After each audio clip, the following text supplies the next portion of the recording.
கொடுத்துருங்க. ரெக்கார்டிங் ஆகுது. அனைவருக்கும் வணக்கம்.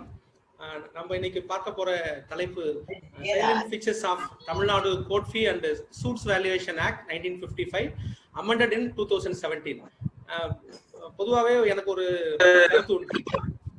வாய்ஸ் ஆடியோல கேக்குதுங்க. மியூட் பண்ணிடுங்க. நான் மியூட் ஆல் கொடுத்துறேன். நான் மியூட் ஆல் கொடுக்காதீங்க சார், தான் மியூட் ஆயிடும். மியூட் ஆல் கொடுங்க சார், நான் ஆன் பண்ணிக்கிறேன். மியூட் ஆல் கொடுத்துருங்க, நான் ஆன் பண்ணிக்கிறேன். Okay okay.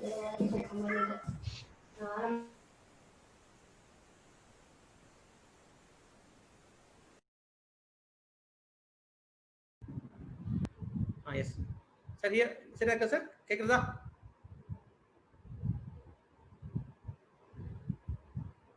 சார் ஆடியோல இருக்கா? எஸ். பொதுவாகவே எனக்கு ஒரு கருத்து உண்டு இந்த கோர்ட் ஃபீஸ் சம்பந்தமா. ஒரு பிரச்சனை என்றோ இல்லை வழக்கு என்றோ ஒரு பாதிக்கப்பட்டவர் வந்து அரசை அணுகுனா அதுக்கு ஒரு கட்டணம் வசூலிக்கலாமா அப்படின்றதே முதல் கேள்வி. அவர்கிட்ட போய் நீங்க வந்து முதல்ல ஃபீஸ் கட்டினாதான் உங்க கேஸ் எடுத்து நடத்த முடியும், பார்க்க முடியும் என்று சொல்வதே வந்து முறையா இருக்குமா அப்படின்ற ஒரு கேள்வி. In our country there can be no doubt that the citizens had always access to the king right from the time of Ramayana, Mahabharata, according to our history. We know the story of மனுநீதி சோழன் நம்ம பார்த்திருக்கோம், கரிகால சோழன் கதைகள் கேட்டிருக்கோம், CP சக்கரவர்த்தி கதை கேட்டிருக்கோம், சுந்தரர் வழக்கு மன்றத்துல போய் வழக்கு நடத்திய விதம் பற்றி கேட்டிருக்கோம். எங்கேயுமே நீங்க பார்த்தா ஒரு கட்டணம் செலுத்தணும் என்றது எங்கேயாவது வழக்கு மன்றத்துல இருந்திருக்குமா என்று கேட்டால் நிச்சயமாக எங்கேயுமே கட்டணம் செலுத்தியதாக ஒரு குறிப்பு கூட இலக்கியத்தில் எங்கேயுமே இல்லை.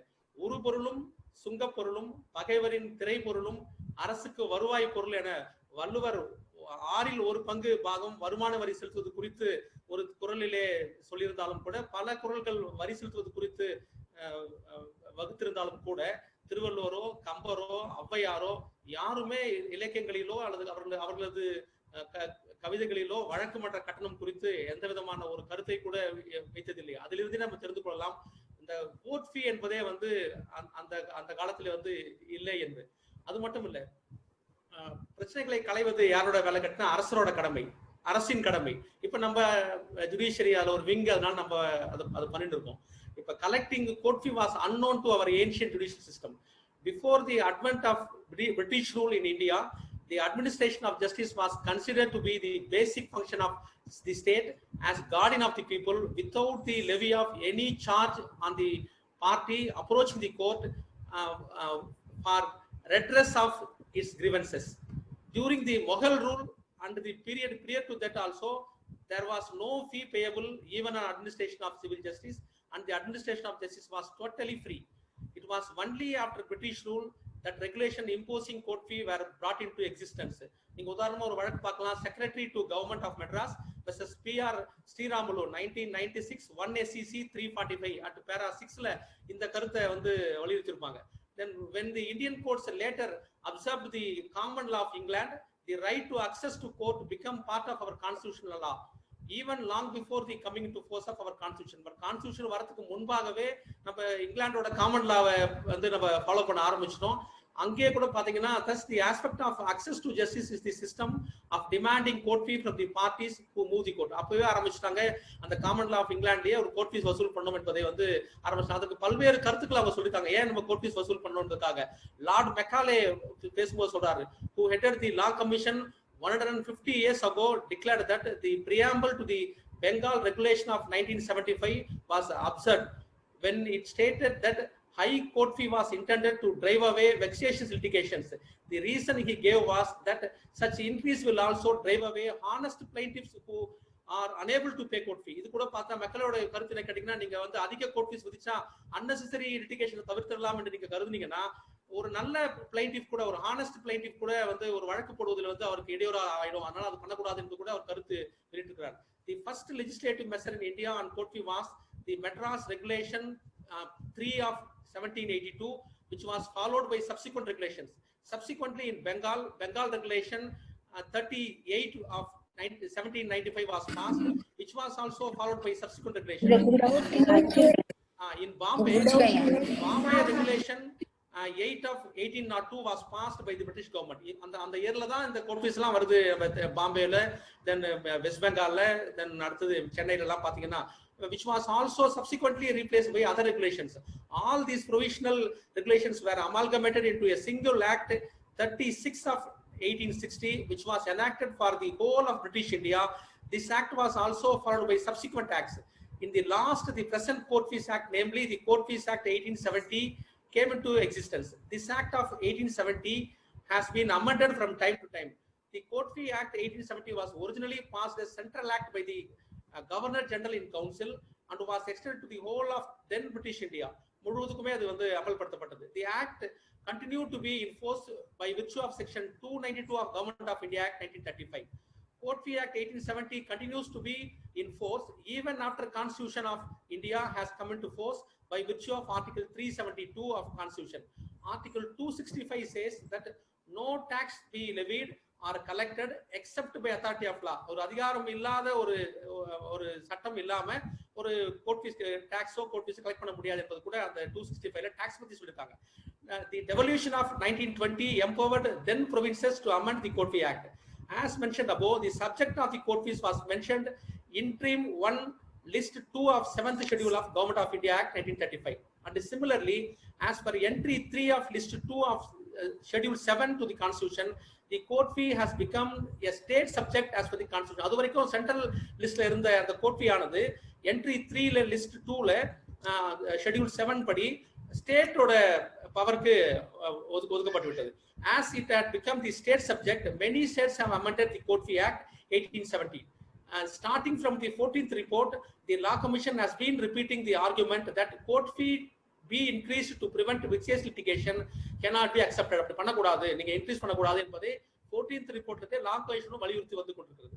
In the Supreme Court, in PM Ashwatha Narayana Shetty versus State of Karnataka 1989 Supreme Supplementary Volume 1 SEC 696ல Honorable Justice Venkatachalaya கூட என்ன சொன்னாங்கன்னா, while dealing with the issue as to whether the fixation of ad valorem court fee without any limit as proposed by the legislation in the Rajasthan and Karnataka Acts was constitutionally valid, quoted by AP Herbert's More Uncommon Law, where the following words of the judge in the fictional case of Hugby versus Hugby were referred to.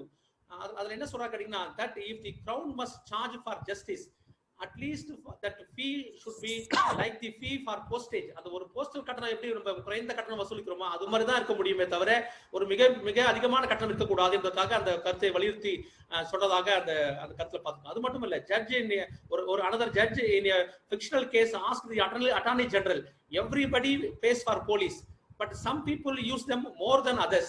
Nobody complains. You don't have to pay the special fee for every time you have a burglary or ask a policeman the way. அப்படி அந்த மாதிரி பண்ண முடியுமான்னு கேட்கிறார். Then Venkatachalaya Justice திருப்பியும் observed that the court fee as a limitation on access to justice is inextricably intertwined with a high emotional and even evocative subject, stimulative of visions of a social order in which justice will be brought within the reach of all citizens of all ranks in society, both those blessed with affluence and those depressed with poverty. இதுதான் அவருடைய கருத்தாக இருந்தது. Then இன்னொரு வழக்குல கூட the lordship held, indeed all civilized governments recognize the need for access to justice being free. இலவசமாக தான் அது வழங்கப்பட வேண்டும் என்பதை தெரிவித்தாங்க. However, some states have been repealed the Central Act 1870 in their state and enacted a new act for court fee. அதே போல in Tamil Nadu Court Fees and Suit Valuation Act 1955 was enacted. In Union Territory of Pondicherry Court Fee and Suits Valuation Act 1972 were enacted. It is not a tax. It is not a tax imposed by the government, but it is a fee. எப்படி ஃபீன்னு சொல்லலாம் கேட்டீங்கன்னா, like நம்ம entrance ஃபீ கொடுக்குறோம். நம்ம museum போனா ஒரு entrance ஃபீ வாங்குறாங்க, zoo போனா வாங்குறாங்க, டோல் கேட்ல வாங்குறாங்க.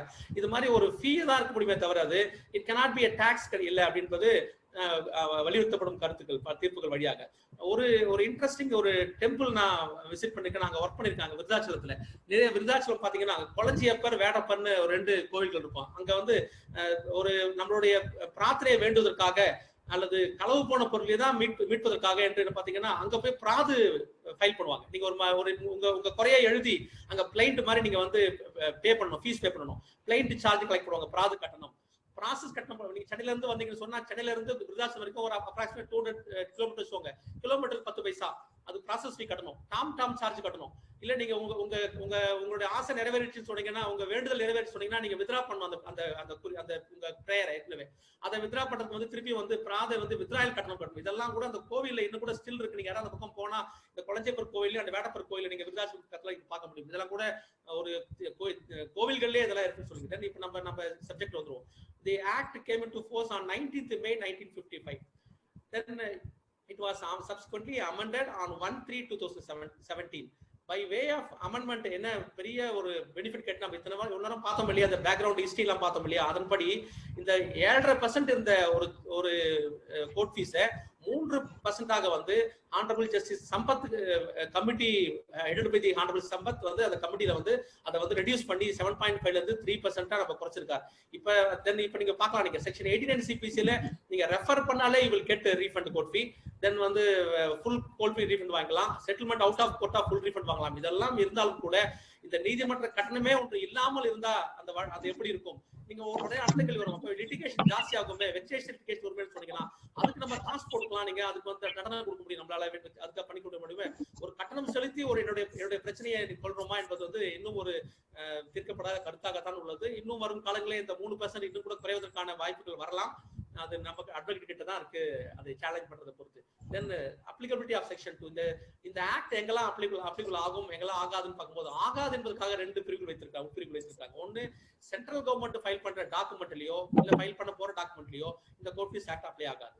தென் அதே போல ஸ்பெஷல் ஆக்ட்ல எங்கேயாவது வந்து கோர்ட் ஃபீஸ் அதுலயே சொல்லப்பட்டிருந்து சொன்னீங்கன்னா இந்த கோர்ட் ஃபீஸ் ஆக்ட் நீங்க அப்ளை பண்ண வேண்டியதில்லை. இது 2 சொல்லப்பட்ட கருத்து. நான் அடுத்தது பாத்தீங்கன்னா எங்கெல்லாம் இந்த கோர்ட் ஃபீஸ் ஆக்ட் அமல்படுத்தலாம், நம்ம பயன்படுத்தலாம்னு பாத்தீங்கன்னா சிவில் நீதிமன்றங்கள், ரெவன்யூ நீதிமன்றங்கள், criminal court, tribunals, special court or any other authority having jurisdiction under இந்த ஸ்பெஷல் ஆக்ட்ல இந்த மாதிரி கோர்ட் ஃபீஸ் ஃபாலோ பண்ண சொல்றாங்களோ அங்கெல்லாம் இதை நீங்க பயன்படுத்திக் கொள்ளலாம். இது செக்ஷன் 3ல இருக்கிறது. தென் எங்கெல்லாம் வந்து ஒரு டெஃபினேஷன் இருக்கு, இது பொருள் சரியா கோர்ட் ஃபீஸ் ஆக்ட்ல விளங்கவில்லை, ஜெனரல் கிளாஸ் ஆக்ட் பாக்குறோம் அங்கேயும் அதுக்கான பொருள் இல்லைன்னு சொன்னீங்கன்னா, சிபிசில அந்த பொருள் இருந்ததுன்னா நீங்க சிவில் நடைமுறை சட்டத்துல அந்த விளக்கம் இருந்ததுன்னா அதை நீங்கள் பயன்படுத்திக் கொள்ளலாம் என்பதும் அந்த பிரிவிலே சொல்லப்பட்டிருக்கு.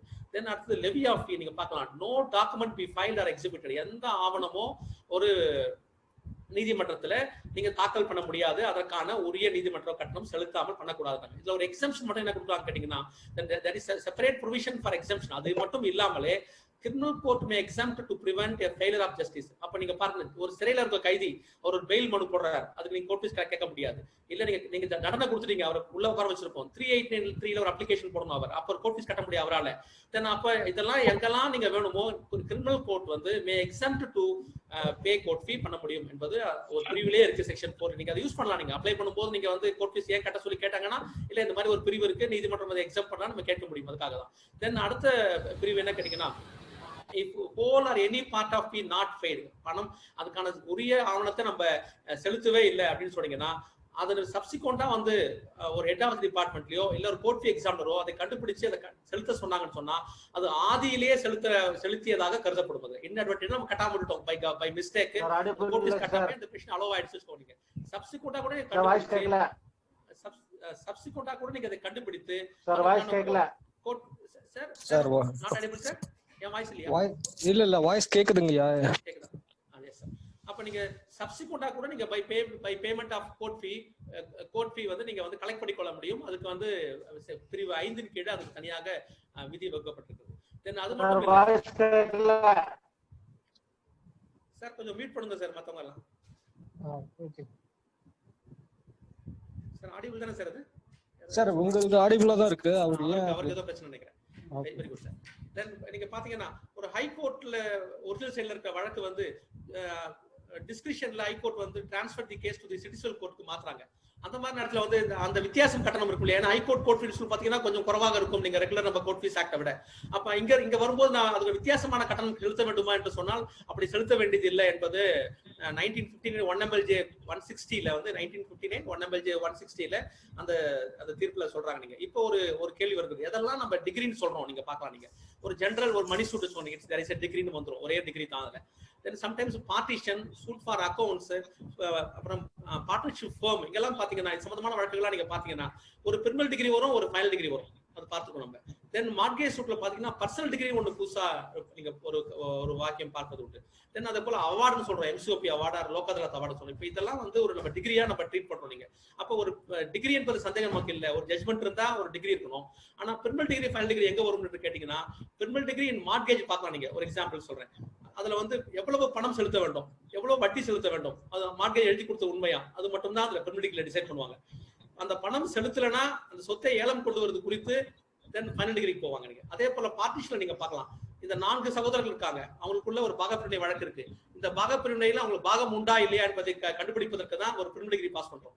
பாகம் கண்டுபிடி உள்ளது அந்த கண்டுபிடிக்கப்பட்ட பிறகு அவன் அந்த பாகம் எந்த பாகம் என்பது பிரச்சனை. இப்ப அதுக்கு தான் நம்ம ஃபைனல் டிகிரிக்கு போறோம். அது போல பிரிமினல் டிகிரி ஃபைனல் டிகிரி என்ன வித்தியாசம் கேட்டீங்கன்னா, ஃபைனல் டிகிரி போனாதான் ஃபுல் கன்க்ளூஷனுக்கு அந்த வழக்கு வரும். அது வரைக்கும் வராது. நீங்க செட்டில் பண்ணிக்கலாம், அது வேற. நீங்க பிரிமினல் டிகிரி பாஸ் பண்ணிட்டீங்க, 4 பாகம்னு சொல்லிட்டு நாங்களே ஃபைனல் டிகிரி போடாம பிரிச்சு கொண்டு சொன்னீங்கன்னா நீங்க அங்கேயே டிகிரி வாங்கி போடலாம். பிரிமினல் டிகிரி அந்த ஃபைனல் டிகிரி ஸ்ட்ரைட்டாவே நீங்க பாஸ் பண்ண முடியும். ஒரே அந்த வழக்கிலேயே பண்ண முடியும். தனியா ஒரு மனு போட வேண்டியது இல்லை.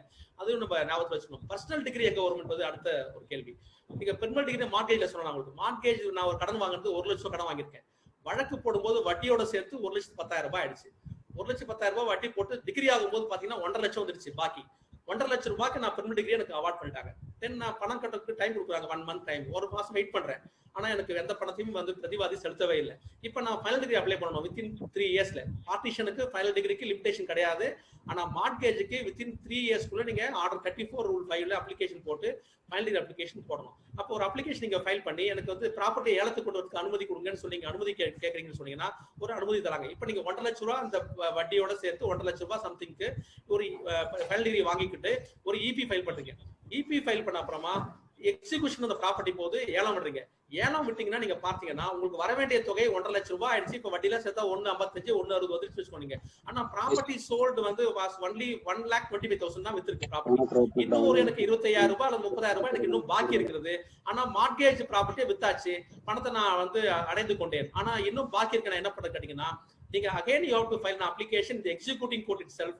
நான் இந்த மாதிரி ப்ராப்பர்ட்டி இந்த மாதிரி வித்துட்டேன், எனக்கு பணம் கிடைக்கல, இன்னும் பாக்கி இருக்குன்னு சொன்னீங்கன்னா, பர்சனல் டிகிரி பாஸ் பண்ணுங்கன்னு சொன்னீங்கன்னா அவருடைய பிற சொத்துக்கள் இருந்தா பிற சொத்துக்கள், அட்டாச்மெண்ட், அரசு, அந்த வகைகளில் அந்த பாக்கி ப்ராப்பர்ட்டிக்கு நீங்க வந்து பாக்கி தொகைக்கு நீங்க பர்சனல் டிகிரி கேட்டு ஒரு அப்ளிகேஷன் போட முடியும். அதுதான் மார்க்கேஜ்ல வர பர்சனல் டிகிரின்னு சொல்லுவாங்க. இந்த பர்சனல் டிகிரி கேட்கணும்னு சொன்னீங்கன்னா ஜெனரல் நம்ம சொல்லுவோம் மார்க்கேஜுக்கு லிமிடேஷன் 12 இயர்ஸ் சாதாரணமா சொல்றது உண்டு. மணி சூட்டுக்கு 3 இயர்ஸ் மாதிரி மார்க்கேஜுக்கு 12 இயர்ஸ் லிமிடேஷன்.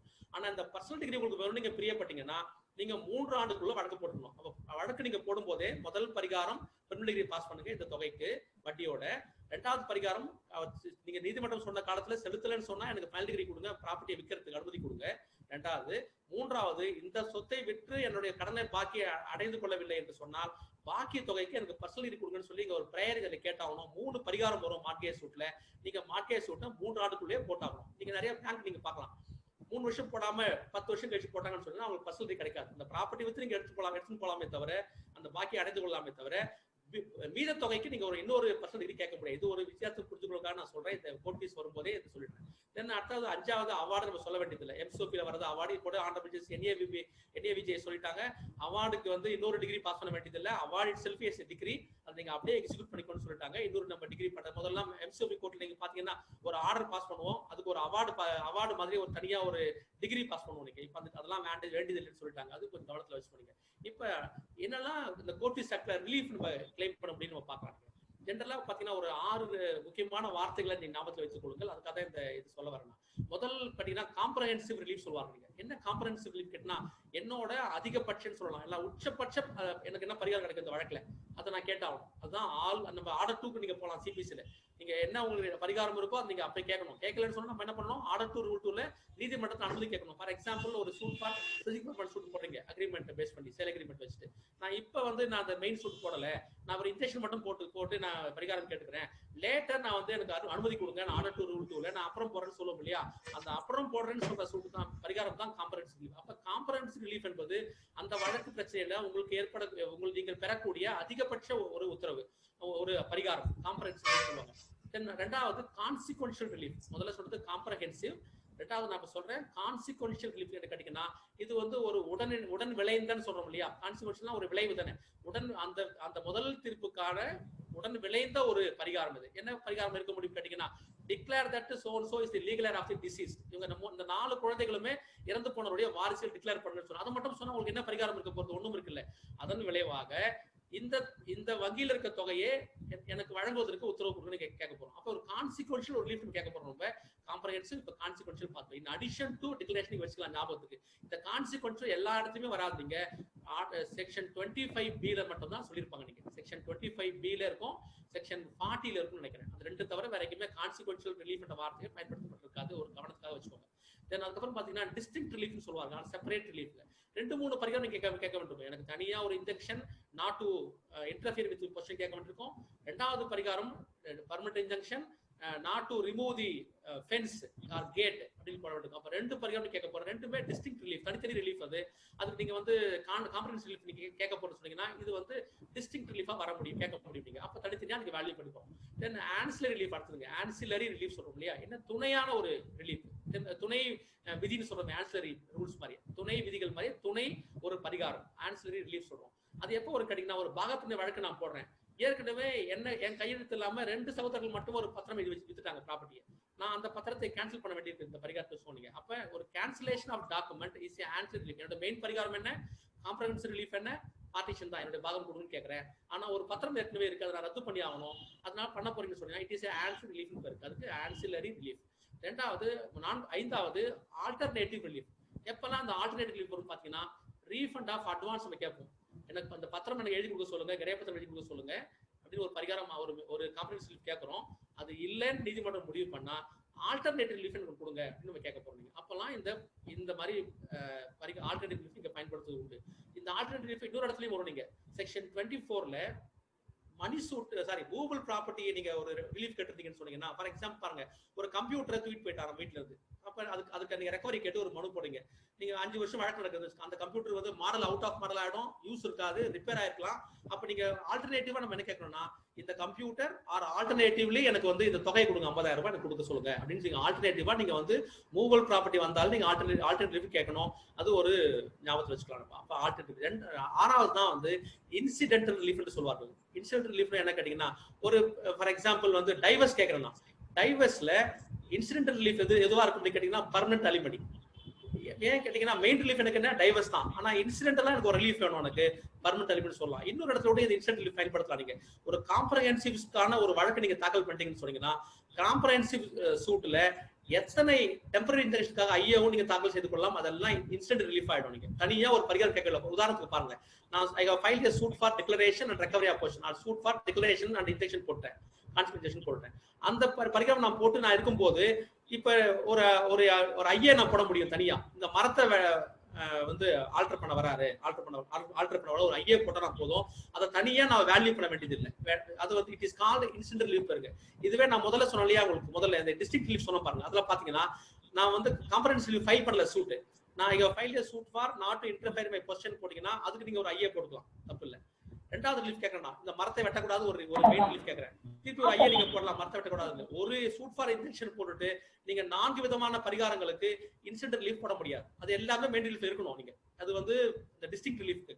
ஆனா நீங்க காம்ப்ரஹென்சிவ் ரிலீஃப்க்கு ஒரு ப்ரேயர் கேட்டீங்க, பார்ட்டிஷன், சூட் ஃபார் சிவிக் பெர்ஃபார்மன்ஸ், ஆர் நீங்க வந்து ஒரு declaration position, declaration constitution injunction இதெல்லாம் கேட்டீங்கன்னா, இந்த ஐஏ போடுங்க இல்லையா, அந்த ஐஏக்கு ஏற்றது போல இன்னொரு ரிலீஃப் தனியா பே பண்ணி அதுல 27C கோர்ட் ஃபீஸ் கட்டுங்க யாராவது சொன்னாங்கன்னா நீங்க செலுத்த வேண்டியது இல்லை. ஏன்னா நான் காம்ப்ரஹென்சிவ் ரிலீஃப் கேட்டிருக்கேன், ஆனா நான் இன்ஸ்டன்ட் ரிலீஃப்க்கு நான் கோர்ட் ஃபீஸ் கட்ட வேண்டியது இல்லை. நான் ஐஏ போட்டாலே எனக்கு போதுமானது.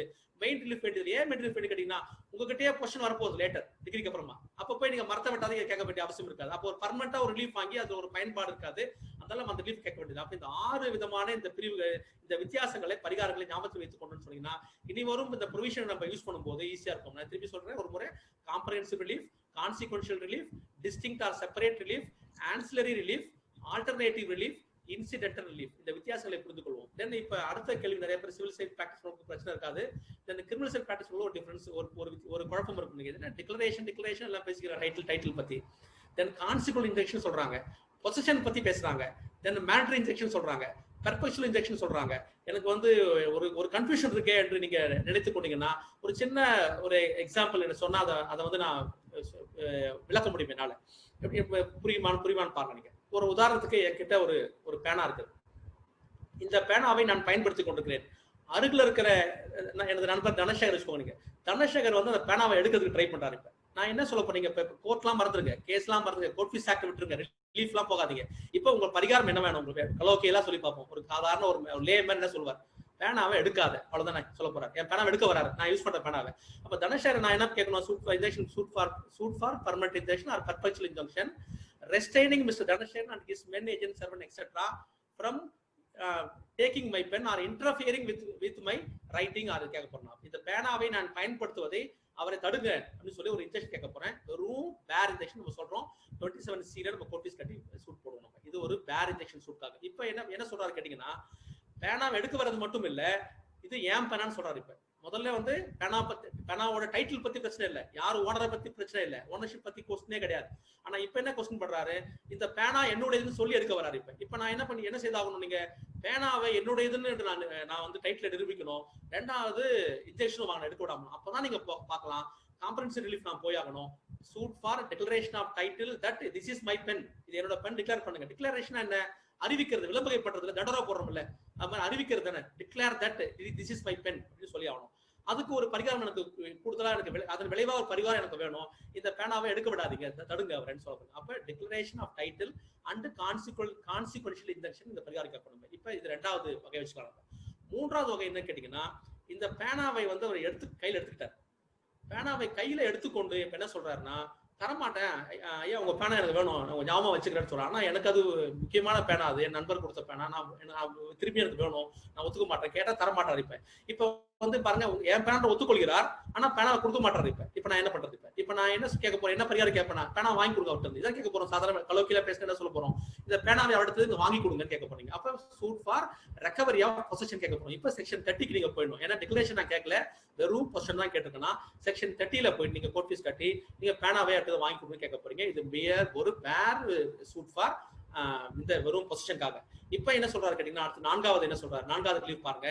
பேனா என்னுடையது, பொசிஷன் அவுட் இருக்கு.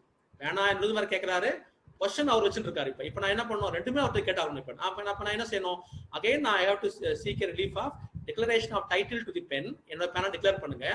ரெண்டாவது பரிகாரம், அவுட் இருக்க பேனாவை என்கிட்ட வாங்கி கொடுங்கன்னு சொன்னோம். இப்ப நீங்க என்ன பண்ணணும், declaration and recovery of position section 25A நீங்க போய் ஃபுல் கோர்ட் ஃபீஸ் கட்டி ஆகணும். இது நான்காவது வகை பிரேயர். இப்ப பேனா அவர்கிட்ட இருக்கு, என் டைட்டில் டினை பண்ணிருக்காரு. அது மட்டும் இல்ல, இப்ப அவர் என்ன செய்யறாரு, அதுல இருக்க கிரீனிங்க மாத்திட்டா இது ஜட்ஜோட பேனா இல்லைன்னு நாளைக்கு நிரூபிக்க முடியும் கோர்ட்ல. அதனால he is trying to remove the colour of the ink. அப்ப நான் என்ன பண்ணோம், திருப்பியும் இன்னொரு பரிகாரம் நான் கேட்கணும்னா என்ன பரிகாரம், தனியா மெயின் ரிலீஃப் கேட்க வேண்டியது. இப்ப நான் திருப்பி சொல்றேன் பாருங்க, இன்சிடென்ட் ரிலீஃப் பாருங்க. மெயின் ரிலீஃப் நான் கேட்க வேண்டியது இல்ல, ஒரு ஐஏ ஃபைல் பண்ணா போதும். Directing temporary injunction directing mister Dhanasekaran not to remove the ink, green ink in the pen. அது எதுவும் பண்ணக்கூடாது சொல்லுங்க, இல்ல ப்ளூவா மாத்திடுவாரு, அவருக்கு பார்த்த போல பிளாக் மாத்திடுவாரு அப்படின்னு சொல்ல முடியும். இப்ப இது இன்சிடென்ட் ரிலீஃப்னு சொல்றீங்க. இது அடுத்த பரிகாரம், ஐந்தாவது பரிகாரம். இப்ப இந்த 5 பரிகாரம் நீங்க வைத்துக்கொண்டா நீங்க ஒரு பேனாவை வச்சு நீங்க கனெக்ட் பண்ணலாம். அப்ப டைட்டில் எப்படி ப்ரூவ் பண்ணீங்க இந்த பேனாக்கு? ஒண்ணுமே இல்ல, நீங்க வந்து நான் கடையில வாங்கின பில்லு தான். இந்த பில்ல காமிச்சா எனக்கு தெரியும். பில்லு என்கிட்ட இல்லையா, அந்த கடைக்காரோட பில் புக் எடுத்துன்னு சொன்னா நீ டைட்டில் ப்ரூவ் பண்ணிடலாம். ஒரு மோட்டார் பைக்கா ஆர்சி புக் காமிச்சு டைட்டில் ப்ரூவ் பண்ணலாம். இப்ப அப்படியே இம்பூல் ப்ராப்பர்ட்டிக்கு போங்க, ஒரு சேல் டீட் வச்சு ப்ரூவ் பண்ண முடியும். பட்டா வச்சு நான் ப்ரூவ் பண்ண முடியும். அது வந்து யூடிஆர் பட்டாவா இருந்தா, இல்ல அசைன்மெண்ட் பட்டாவா இருந்தா, இல்ல என்கிட்ட இருக்க ஆவணத்தை காண்பித்து இதான் டைட்டில் பாருங்க, எனக்கு அவருக்கு டைட்டில் ஒண்ணுமே இல்லைன்னு சொல்ல முடியும். இது டிக்ளரேஷன் டைட்டிலுக்கான ஆவணங்கள். இதுதான் பொசிஷன் எப்படி ப்ரூவ் பண்ணுவீங்க. பொசிஷனுக்கு வெவ்வேறு பில்டிங்கா இருந்தா எப்படி ப்ரூவ் பண்றது, நம்ம அனந்தலா சுதாகர் கேஸ் ஞாபகம் வச்சுக்கலாம் நீங்க. அப்ப வந்து பில்டிங்கா இருந்தா எப்படி ப்ரூவ் பண்றது, அக்ரிகல்ச்சர் லேண்ட் எப்படி பண்றது பை வே ஆஃப் அடங்கல், தென் வந்து டெனண்டா இருந்தா எப்படி ப்ரூவ் பண்றது by way of receipt, transactions இருந்தா அந்த பில்டிங்ல அதை பத்தி, இதெல்லாம் நீங்க வந்து ப்ரூஃப் பத்தி போறதாங்க. அப்ப இந்த ஞாபகம் வச்சுக்கொண்டீங்கன்னா இப்ப இதுல இன்னொரு கேள்வி வரும், மேனட்டரி இன்ஜெக்ஷன் எங்க வருது கேட்டீங்கன்னா, அவரை செய்யின்றது என்று சொல்றது, செய்யாதே என்று சொல்றது. என்ன செய்யணும்னு சொல்றீங்க, அதுல பேனா அதுல இருக்க அந்த இங்க மாத்தாத, mandatory injection directing him not to remove the ink சொல்றீங்க இல்லையா, இதை வந்து செய்யாதேன்னு சொல்றீங்க. செய்யின்னு சொன்னா மாத்திட்டாரு பேனாவை, நிப்பை தூக்கி போட்டுட்டாரு, அது கோல்டு நிப்பு, அதை தூக்கி போட்டு வேற ஒரு ஆர்டினரி நிப்பு போடுறாரு. இப்ப நான் சொல்லணும் இல்ல அவர் அந்த கோல்டு நிப்பை உள்ள வைக்க சொல்லுங்க, அதுல போட சொல்லுங்கன்னு சொல்ல முடியும். ஒரு செய்யின்னு சொல்லும் போதுதான் இந்த மேனட்டரி இன்ஜெக்ஷன் வந்துரும். இப்ப இந்த வித்தியாசம் புரிந்து கொண்டோம்னு சொன்னீங்கன்னா, அப்ப டிக்ளரேஷன் எப்ப கேட்கணும், இல்ல நம்ம என்ன செய்வோம் கேட்டீங்கன்னா, தேவையில்லாத இடத்துல நம்ம டிக்ளரேஷன் கேட்டிருப்போம், அங்க டினை பண்ணிக்க மாட்டாரு. தேவையில்லாத இடத்துல பொசிஷன் நம்ம கிட்டே இருக்கும், நம்ம பொசிஷனுக்கு சூட் போட்டுருப்போம் நம்ம. அப்ப எப்ப நீங்க பொசிஷன் போடணும், எப்ப இன்ஜெக்ஷன் சூட் போடணும், எப்ப டிக்ளரேஷன் கேட்கணும், எப்ப நீங்க கேட்க வேண்டாம் என்பதை இந்த ஒரு பேனா வச்சு நீங்க புரிந்து கொண்டீங்கன்னு சொன்னா இது மறக்கவே மறக்காது உங்க லைஃப்லயே ஒரு ஜூனியர் அட்வொகேட்டுக்கு. அதுக்காக நான் இதை சொல்லணும்னு நினைச்சேன், வேற ஒண்ணும் இல்லை. தென் அடுத்தது நீங்க பார்க்கலாம். தென் காம்ப்ரஹென்சிவ் ரிலீஃப்க்கு நான் எப்பயும் சொல்லிட்டேன் உங்களுக்கு, பார்ட்டிஷன் எப்படி ஒரு பார்ட்டிஷன் சூட் போட்டீங்கன்னா எப்படி ஒரு ஆன்சர் ரிலீஃப் இருக்க முடியும், கேன்சலேஷன் ஆஃப் டாக்குமெண்ட் இருக்க முடியும் ஒரு ஆன்சர் ரிலீஃப். இப்போ இதெல்லாம் வந்து அதுக்கான இதெல்லாம் சைட்டேஷன் கொடுத்துருக்கேன். L Rathan Chandra Sharma versus doctor A Shanmuga Sundaram 2017 5CTC 4 ஒரு தீர்ப்பு நான் சொல்லியிருக்கேன். நீங்க அதை பார்த்தாலும் உங்களுக்கு வந்து ஒரு ஐடியா இந்த இந்த பரிகாரங்கள் குறித்து கூட உங்களுக்கு புரிந்து கொள்ள முடியும். நீங்க வந்து எப்ப எதை கேட்கணும், எந்த பரிகாரம் கேட்கணும்ன்றதுக்காக எப்ப வேல்யூ பண்ணுது. இப்போ கொஸ்டின் என்ன கேட்டீங்கன்னா வேல்யூ பண்றதா, நீங்க அன்னெசரியா பிளைண்டிஃப் வந்து ஒரு அடிஷனல் கோர்ட் ஃபீஸ் கட்ட வச்சாலும் நீங்க தப்பு தானே. ஏற்கனவே நம்ம என்ன முதல்ல ஆரம்பத்திலேயே நான் சொன்னேன், கட்டணம் செலுத்துறதே எனக்கு கேட்டா தவறோன்னு என்று நம்ம நினைக்கிறோம். இந்த நேரத்துல போய் நம்ம வந்து கூடுதலா ஒரு கட்டணம் செலுத்த வச்சு எப்படி இருக்கும், நீங்க அது தவறா பண்ணுவோம். அப்ப நம்ம புரிஞ்சு கொள்றதுக்காக தான் இது. அப்புறம் ஜட்ஜஸ்க்கும் ஸ்டாஃபுக்கும் என்னன்னு கேட்டீங்கன்னா, வாங்க வேண்டிய கட்டணத்தை வாங்காம விட்டுட்டா அதுவும் நீங்க அரசுக்கு இழப்பு ஏற்படுத்ததா ஆயிடும் இல்லையா. அப்ப ரெண்டு பேருமே விஜிலண்டா இருக்கும். நீங்க செலுத்த வேண்டிய கட்டணத்தை முறையாக வசூலிக்கிறதும் நம்ம நீதிமன்றத்தோட கடமையா இருக்கிறது. வழக்கறிஞர் தரப்பினர்கள் பார்ட்டிக்கு கடமை கேட்டீங்கன்னா செலுத்த வேண்டிய முறையான கட்டணம் செலுத்தினா போதும், கூடுதலா தெரியாம கட்ட வேண்டியது இல்லை என்பதுக்காக தான் இந்த தென் அடுத்தது இந்த நான் சொன்ன இந்த பரிகாரம் எல்லாம் பாத்தீங்கன்னா செக்ஷன் பிரிவு 6ல வந்து இவ்வளவு நான் சொன்ன இந்த விவரங்கள் இருக்காது தவிர அதுல வந்து ஒரு 7 குறிப்புகள் நம்ம தெரிந்து கொள்ளலாம். Separate and distinct relief for the same cost of இருந்ததா, aggregate value of the relief நீங்க கோர்ட் ஃபீஸ் பே பண்ணணும். provided that it is only answer to the main relief இருக்கா, இது வந்து துணை பரிகாரமா இருக்கான்னு கேட்டீங்கன்னா the plaintiff shall be charged only on the value of main. நான் சொல்ல காம்பரன்சிவ் செலுத்தினா போதுமானது.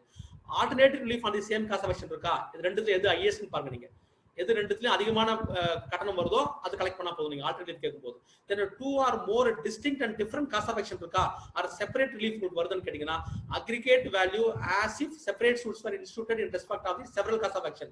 தனித்தனியா ஒரு வழக்கு போட்டா நீங்க எப்படி கலெக்ட் பண்ணுவீங்க, அந்த மாதிரி டிஸ்டிங்க்ட் அஃபென்ஸ் நீங்க கலெக்ட் பண்ணணும். இல்ல நான் எல்லாமே சூட் ஃபவுண்டேஷன் தான் போறேன், நான் ஒரு கிரேட் தான் கோர்ட் ஃபீஸ் கட்டி சொல்ல முடியாது. ஏன்னா நீங்க டிஸ்டிங்க்ட் ரிலீஃப் கேட்டிருக்கீங்க, தனித்தனியா நீங்க தனி வழக்கு போட வேண்டியிருக்கும். ஆனா ஒரே வழக்கு போட்டுருக்கீங்க, அதனால நீங்க ஒரு இடத்துலயே 2 கோர்ட் ஃபீஸ் கட்ட வேண்டியதுதான். then provided that alternative reliefs on the same cost of action இருந்ததுன்னா highest court fee எதுவோ அதை கட்டுங்க. then it would not affect the power of the court under order 2 rule 6 of CPC. நான் ஏற்கனவே சொன்ன உங்ககிட்ட highest fees இப்போ நான் வந்து காம்பன்சேஷன் கேட்கல, நான் வெறும் சூட் ஃபார் வேல்யூவேஷன் தான் போட போறேன்னு சொன்னீங்கன்னா நீங்க அப்ப நீங்க வந்து கலெக்ட் பண்ண வேண்டியது இல்லை. கடைசி பிரிவுல பாத்தீங்கன்னா it is applicable to appeal, application, petition, written statement எல்லாத்துக்குமே அதே பரிகாரங்களுக்கான கோர்ட் ஃபீஸ் வந்து பொருந்தும். அவர்களும் அதே வாதி எப்படி செலுத்துவாரோ அதே மாதிரி அவரும் கோர்ட் ஃபீஸ் செலுத்துவாங்க. அதுக்கான பிரிவு தான் பிரிவு 6. நான் தான் கொஞ்சம் விளக்கமா உங்களுக்கு சொல்லிட்டேன் எப்படி சொன்னேன். ஒரு இன்ட்ரெஸ்டிங் வழக்கு பாத்தீங்கன்னா, ஒரு கிளைண்ட் வாஸ் ரிஜெக்டட், அதனால அப்பீல் போறாரு. அப்பீல் போகும்போது கிளைண்ட் வேல்யூல சூட் போடுங்க இல்லையா, அந்த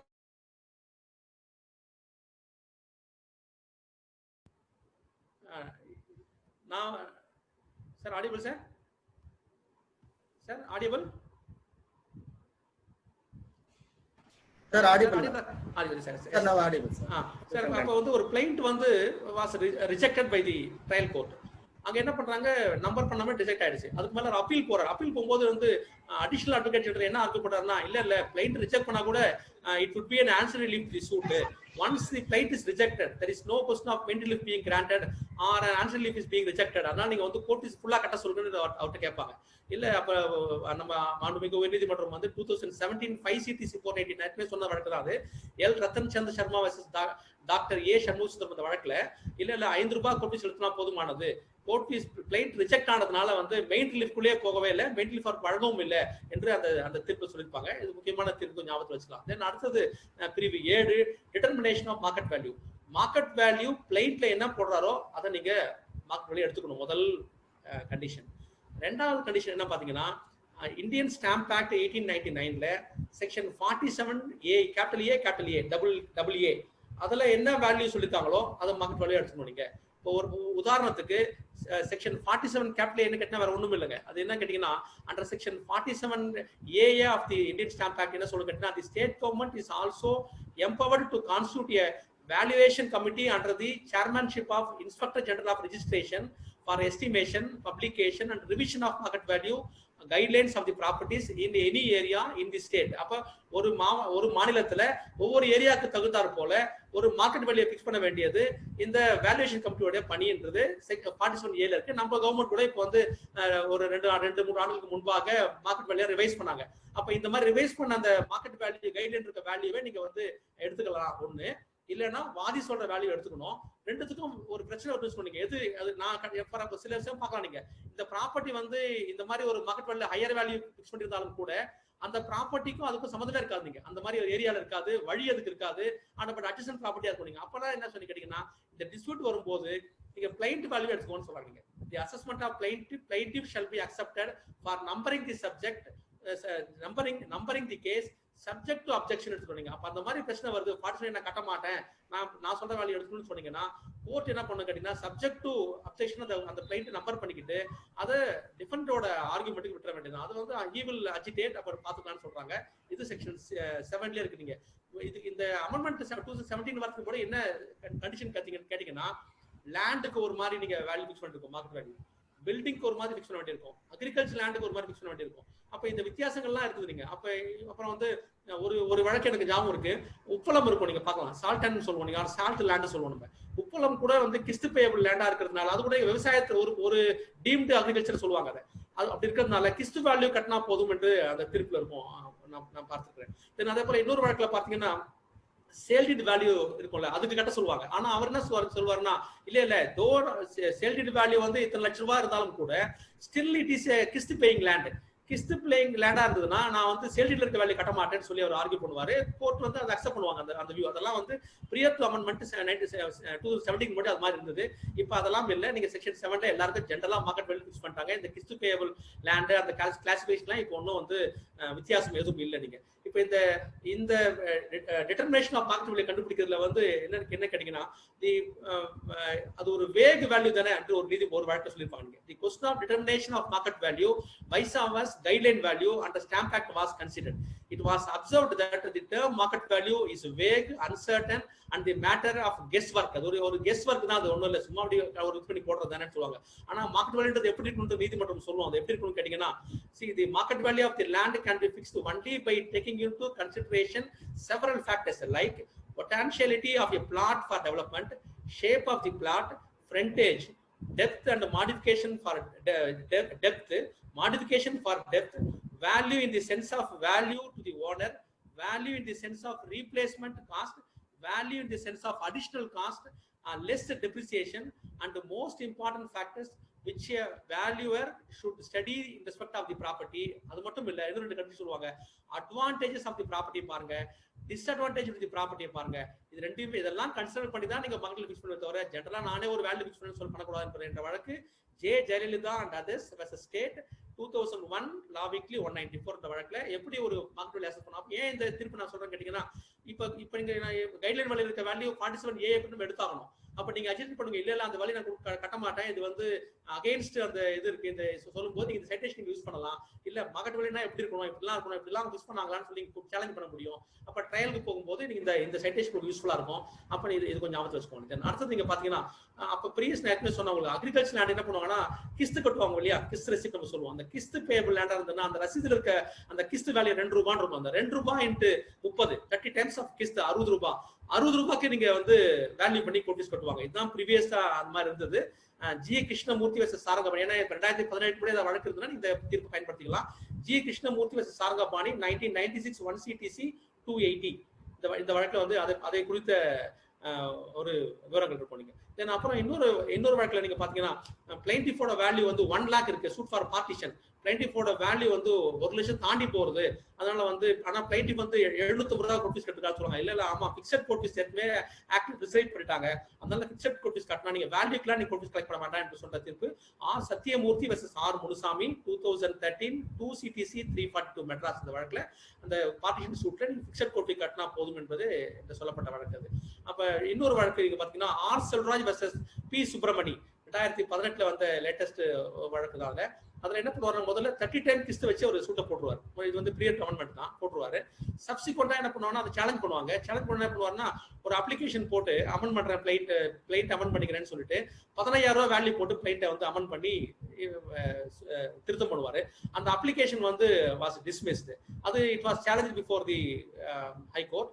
ஹைகோர்ட் செட் இல்ல அப்ளிகேஷனை முதல்ல நீங்க அலோவ் பண்ணுங்க, அலோவ் பண்ணிட்டு அமெண்ட்மெண்ட் அப்புறமா வந்து கன்சிடர் பண்ணுங்கன்னு சொல்லுவாங்க. அந்த பாயிண்ட் டிஸ்கஸ் வச்சுக்கோங்கன்னு சொல்லுவாங்க. இது வந்து செக்ஷன் 7க்கான தெரிந்து கொள்ள வேண்டிய விஷயங்கள் தான். தென் செக்ஷன் 8 பாத்தீங்கன்னா செட் ஆஃப் கவுண்டர் கிளைமா வந்து நான் போடுறேன். செட் ஆஃப் கேட்கறேன், கவுண்டர் கிளைம் ஃபைல் பண்ணா என்ன பண்ணுறேன்னா எப்படி கிளைண்ட்டை வேல்யூ பண்ணீங்களோ அதே செக்ஷன் 7 அதே படி தான் நீங்க ஃபைல் பண்ணணும். அது செக்ஷன் 8. தென் அப்புறம் அடுத்த ப்ரொவிஷன் வந்து 2 அல்ல அதுக்கு மேற்பட்ட டிஸ்கிரிப்ஷன் டாக்குமெண்ட் வருது. நான் எப்படி கோர்ட் ஃபீஸ் கட்டுறது எனக்கு தெரியல. இந்த ஆவணத்தை படிச்சு பார்த்தா செல்லிட்டு மாதிரி இருக்கு, உங்களுக்கு கிஃப்ட் இருக்கு, உங்களுக்கு அது மாதிரி ஒரு படித்தா தெரியுதுன்னு சொன்னீங்கன்னா அப்ப நான் எப்படி அதுக்கு நீதிமன்ற கட்டணம் செலுத்துவது என்பதற்கான ஒரு வழக்கு நான் அதுலயே மென்ஷன் பண்ணிருக்கீங்க. அது கிளாஸ் நீங்க பாருங்க. ஒரு எக்ஸாம்பிள் சொல்லலாம். நீங்க நான் வந்து பார்ட்டிஷன் போடுறேன், ஆனா வந்து எனக்கு டெஸ்டினேஷன் ஆஃப் பார்ட்டிஷன் அவசியம். இப்போ ஒரு பார்ட்னர்ஷிப் ஃபர்ம் நடந்து கொண்டிருக்கிறது. இந்த பார்ட்னர்ஷிப் ஃபர்ம் அந்த வழக்கிலேயே நான் டெசிலியூஷன் கேட்கறேன் சொல்லுங்க. நான் ரெண்டு தனித்தனி டிஸ்கிரிப்ஷன் இருக்கு, நீ 2 கோர்ட் ஃபீ கொடுக்க நீங்க இல்ல கட்ட வேண்டியது இல்ல, ரெண்டுத்துல எது அதிகபட்ச கோர்ட் ஃபீஸ் இருக்கோ அது செலுத்தினா போதுமானது, டிஸ்கிரிப்ஷன் அந்த மாதிரி இருக்கிறதுனால கட்ட வேண்டாம்னு சொல்லுவாங்க. அதுக்கான ஒரு எக்ஸாம்பிளுக்கு அந்த தீர்ப்பு நான் சொல்லியிருக்கேன். 1937 வழக்கு தான். ஒரு புரிந்து கொள்வதற்காக அந்த வழக்கு நம்ம வந்து தெரிந்து கொள்ளலாம். தென் அதுக்கப்புறமா செக்ஷன் 10 இது வெரி இம்பார்ட்டன்ட் ப்ரொவிஷன். நம்மலாம் நமக்கு தெரியாம இதை பயன்படுத்தி கொண்டிருப்போம். ஒரு எப்பெல்லாம் டைட்டில் சூட் போடுறோமோ அப்பெல்லாம் நீங்க பாத்தீங்கன்னா ஒரு வேல்யூவேஷன் ஸ்லிப் நம்ம வைக்கிறது உண்டு. இந்த வேல்யூவேஷன் ஸ்லிப்போட மாடல் நீங்க பாத்தீங்கன்னா annexed to the rules framed by the Honorable Madras High Court under Tamil Nadu Court Fees and Suit Valuation Actல உயர்நீதிமன்றம் வந்து ஒரு ROC நம்பர் 460/80 15/2/1991 கொடுத்த ஒரு மாடல் அது, அந்த அனெக்ஷன். இதை நீங்க என்க்ளோஸ் பண்ணணும்னு சொல்லுவாங்க. நீங்க அது மட்டும் இல்லாம நம்ம ஒரு தேர்ட் பார்ட்டி அப்டேட் கூட வைப்போம் நம்ம வேல்யூஷன். அது வந்து நம்ம ரூல்ஸ் ஆஃப் பிராக்டிஸ்ல இருக்கு. இப்ப நீங்க தெரிஞ்சுக்கொள்ளலாம் இந்த வேல்யூஷன் எங்க வைக்கிறது கேட்டீங்கன்னா செக்ஷன் 10ல தான் அதுக்கான பிரிவு இருக்கிறது. அதன்படி தான் நம்ம வந்து வேல்யூஷன் ஸ்லிப் வைக்கணும். அப்போ ஒரு மார்க்கெட் வேல்யூ சம்பந்தப்பட்ட ஒரு வழக்கு வந்ததுன்னா நீங்க கண்டிப்பாக ஒரு வேல்யூஷன் ஸ்லிப் இணைக்கப்பட வேண்டும். அந்த செக்ஷன் 10 அந்த அனெக்ஷன் வந்து ரூல்ஸ் நான் சொல்லியிருக்கேன். அதுக்கப்புறம் பாத்தீங்கன்னா இப்போ வந்து ஹைகோர்ட்ல வந்து ஒரு கோர்ட் ஃபீஸ் பத்தி ஒரு இஷ்யூ வருது. நம்பர் பண்ண ஒரு சூட் போடுங்க ஒரிஜினல் சைட்லயோ, அப்ப நம்பர் பண்ண பிரச்சனை வருது. அந்த கோர்ட் ஆபீசருக்கும் பார்ட்டி ஆர் அட்வொகேட்டுக்கும் பிரச்சனை போனீங்கன்னா taxing officer has to decide the issue. அங்க ஹைகோர்ட்ல டாக்ஸிங் ஆபீசர்னு ஒருத்தர் இருப்பாரு, அவர் டிசைட் பண்ணும். இப்ப டாக்ஸிங் ஆபீசரே could not value the property, அவருக்கு ஒரு குறி கன்ஃபியூஷன் இருக்குன்னு சொன்னீங்கன்னா he has to refer the dispute before the honorable chief justice for review. அதை வந்து அவர் honorable chief justice அனுப்புவாரு. chief justice என்ன பண்ணுவாங்க கேட்டீங்கன்னா shall appoint a high court judge or the judges either generally or specially in this behalf. அவங்க என்ன பண்ணுவாங்கன்னா ஒரு particular நீதிமன்றம் இந்த நீதிமன்றம் இந்த ஜட்ஜ் தான் வந்து இந்த கோர்ட் ஃபீஸ் இஷ்யூலாம் பார்க்கணும்னு வச்சிருக்கலாம். இல்லைன்னா டைம் கேத்த போல வந்து ஜென்ரலாவோ ஒரு ஜட்ஜோ 2-3 ஜட்ஜுகளையோ அதுக்கான அந்த இஷ்யூக்கு நீங்க அப்பாயிண்ட் பண்ணலாம்ன்றது section 11. 12 very very important provision 12. இது நம்ம என்ன கேட்டீங்கன்னா நீங்க இந்த வேல்யூவேஷனை பத்தின எப்பெல்லாம் உங்களுக்கு இந்த டிஸ்பியூட் வருதோ அப்பெல்லாம் இதை கண்டிப்பாக கவனத்தில் வைத்துக் கொள்ள வேண்டிய பிரிவு செக்ஷன் 12. என்ன கேட்டீங்கன்னா at the time of registering the plaint to decide on the allegations in the plaint, valuation slip subject to the review. எப்பவுமே ஒரு வழக்கை எப்படி வேல்யூ பண்றோம், பிளைண்ட்ல இருக்க அலிகேஷன்ஸ் தான். நம்ம இது சொல்லும் இல்லையா, கிரிமினல் கேஸ்ல சார்ஜ் ஃப்ரேம் எப்படி ஃப்ரேம் பண்ணுவோம், ப்ராசிக்யூஷன் தாக்கல் பண்ணிக்கிற அந்த ஆவணங்களை மட்டும் நம்ம கருத்தில் எடுத்துக்கொண்டு சார்ஜ் ஃப்ரேம் பண்ணுவோம் இல்லையா, அது ஞாபகத்தில் வச்சுக்கலாம். Allegations in the blind, valuation slip அவர் கொடுத்திருக்க அந்த டாக்குமெண்ட்டை மட்டுமே நம்ம கருத்தில் வைத்துக்கொண்டு நம்ம கோர்ட் ஃபீஸை ஃபிக்ஸ் பண்ணுறது முதல்ல ஒரு புரிந்து கொள்ள வேண்டும். ரெண்டாவது, defendant may raise a question of valuation in written statement before evidence is recorded. அப்போ ஒரு ஸ்டேட்மெண்ட்ல இந்த மாதிரி ஒரு ப்ளீ எடுத்துட்டு இந்த மாதிரி கோர்ட் ஃபீஸ் சரியா செலுத்துறேன்னு சொல்லிட்டு he can file an application to try the preliminary issue எடுக்க முடியும். அப்போ இந்த அப்ளிகேஷன் நீங்க எப்போ போடணும்னு கேட்டீங்கன்னா பிஃபோர் ட்ரையல் இஸ் கமென்ஸ். ஒரு சாட்சியை ஏற்றி சீஃப் விசாரிச்சின்னு சொன்னீங்கன்னா he will lose the chance. Chance வரும். அப்ப ஒரு சாட்சி விசாரணை ஆரம்பிப்பதற்கு முன்பாகவே ரிட்டன் ஸ்டேட்மெண்ட்ல நீங்க சொல்லிட்டு கூட நீங்க சொல்லலாம் நீங்க பிரிலிமினரி இஷ்யூ முதல்ல எடுத்துக்கோங்கன்னு சொல்லி நீதிமன்றம் நீங்க ரெக்வஸ்ட் கொடுக்க முடியும். மனு தனியா பண்ணணும் அவசியம் இல்லை, மனு போட்டாலும் தவறு இல்லை. நீங்க அதை வந்து நீங்க ரைஸ் பண்ணிக்கலாம். நீங்க அப்ப இந்த மாதிரி வந்து கொஸ்டின் இருந்து சொன்னீங்கன்னா இந்த சரியா வேல்யூ பண்ணல அப்படின்னு சொல்லி இன்னொரு ஞாபகம் சொன்னீங்க. இந்த இடத்துல வேக நான் சொல்றேன், சும்மா ஒரு கடைசியில எல்லா ஸ்டேட்மெண்ட்ல வர மாதிரி வந்து லிமிடேஷன் இல்ல, கோர்ட் ஃபீஸ் சரியா செலுத்தலன்னு சொல்லி ஜெனரல் டிஃபென்ஸ் போடுமா, அப்படிலாம் இல்ல.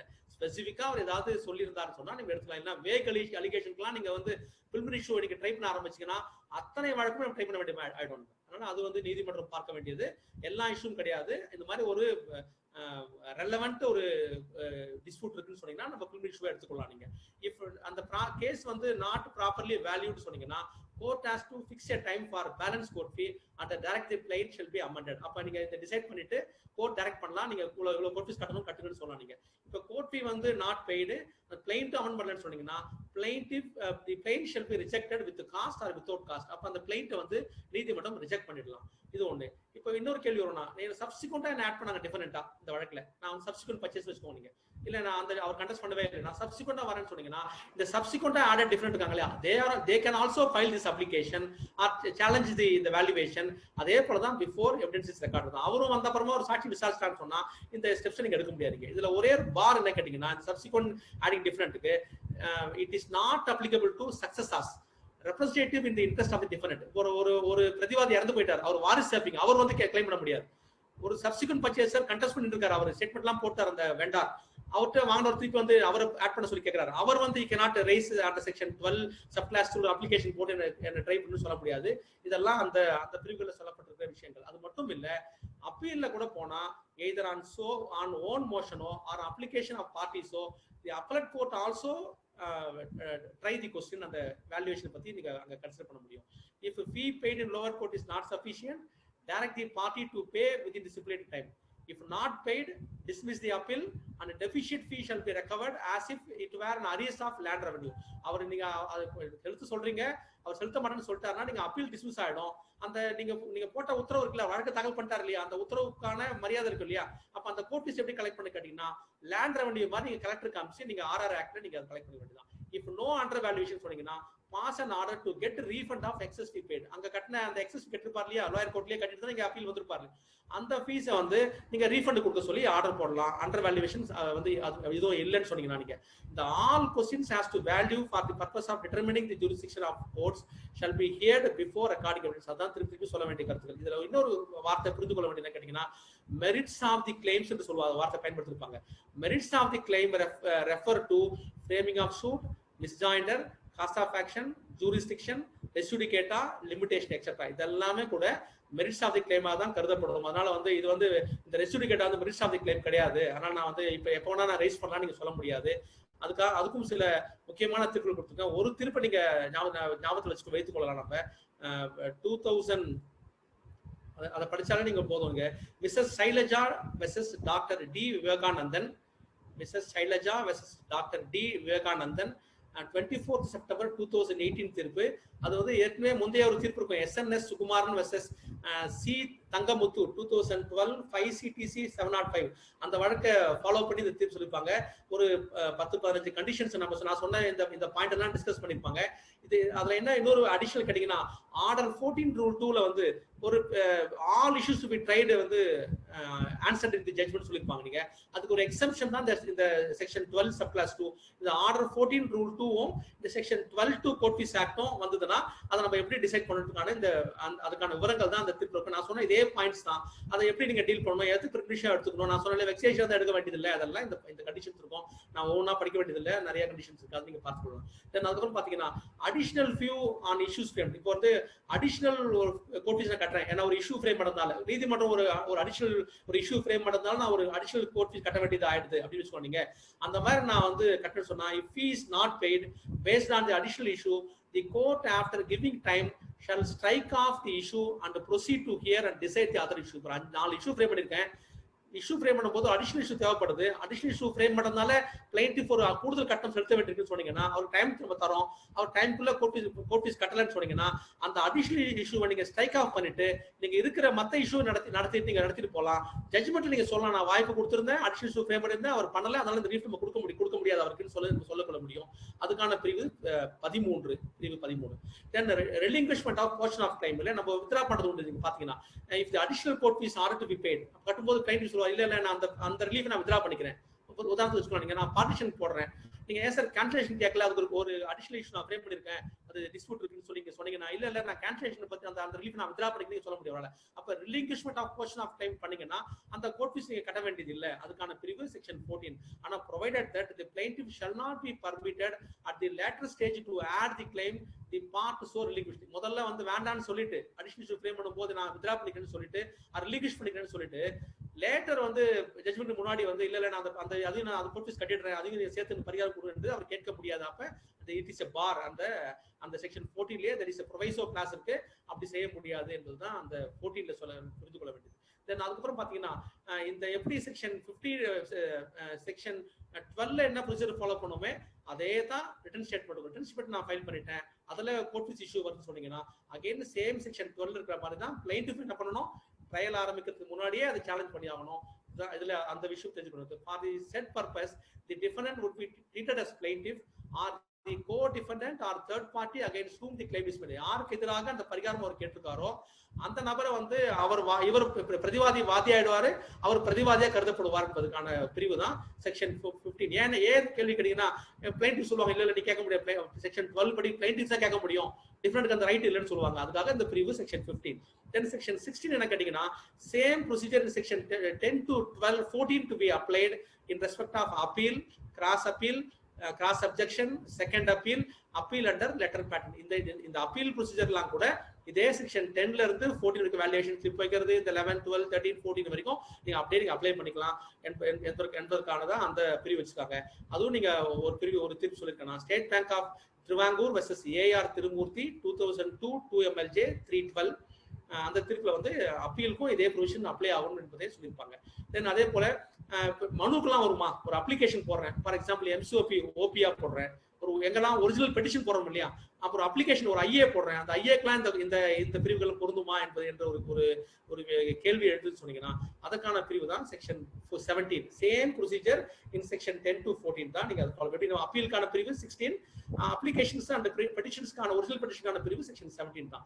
தென் அடுத்தது இம்பார்ட்டன்ட் ப்ரொவிஷன் வந்து செக்ஷன் 18. கோர்ட் ஃபீ எக்ஸாமினர் சொல்லுவாங்க. The high court May debut court fee examiner to inspect the records of subordinate court. அப்ப subordinate courtsல ஏதாவது கோர்ட் ஃபீஸ் சம்பந்தமா ஹை கோர்ட் வந்து ஒரு இன்ஸ்பெக்ஷனுக்கு அனுப்பி ஸ்டாஃப் அனுப்பி கோர்ட் ஃபீஸ் நீங்க செக் பண்ணலாம் என்பது முதல்ல ஒரு தெரிந்து கொள்ள வேண்டியது.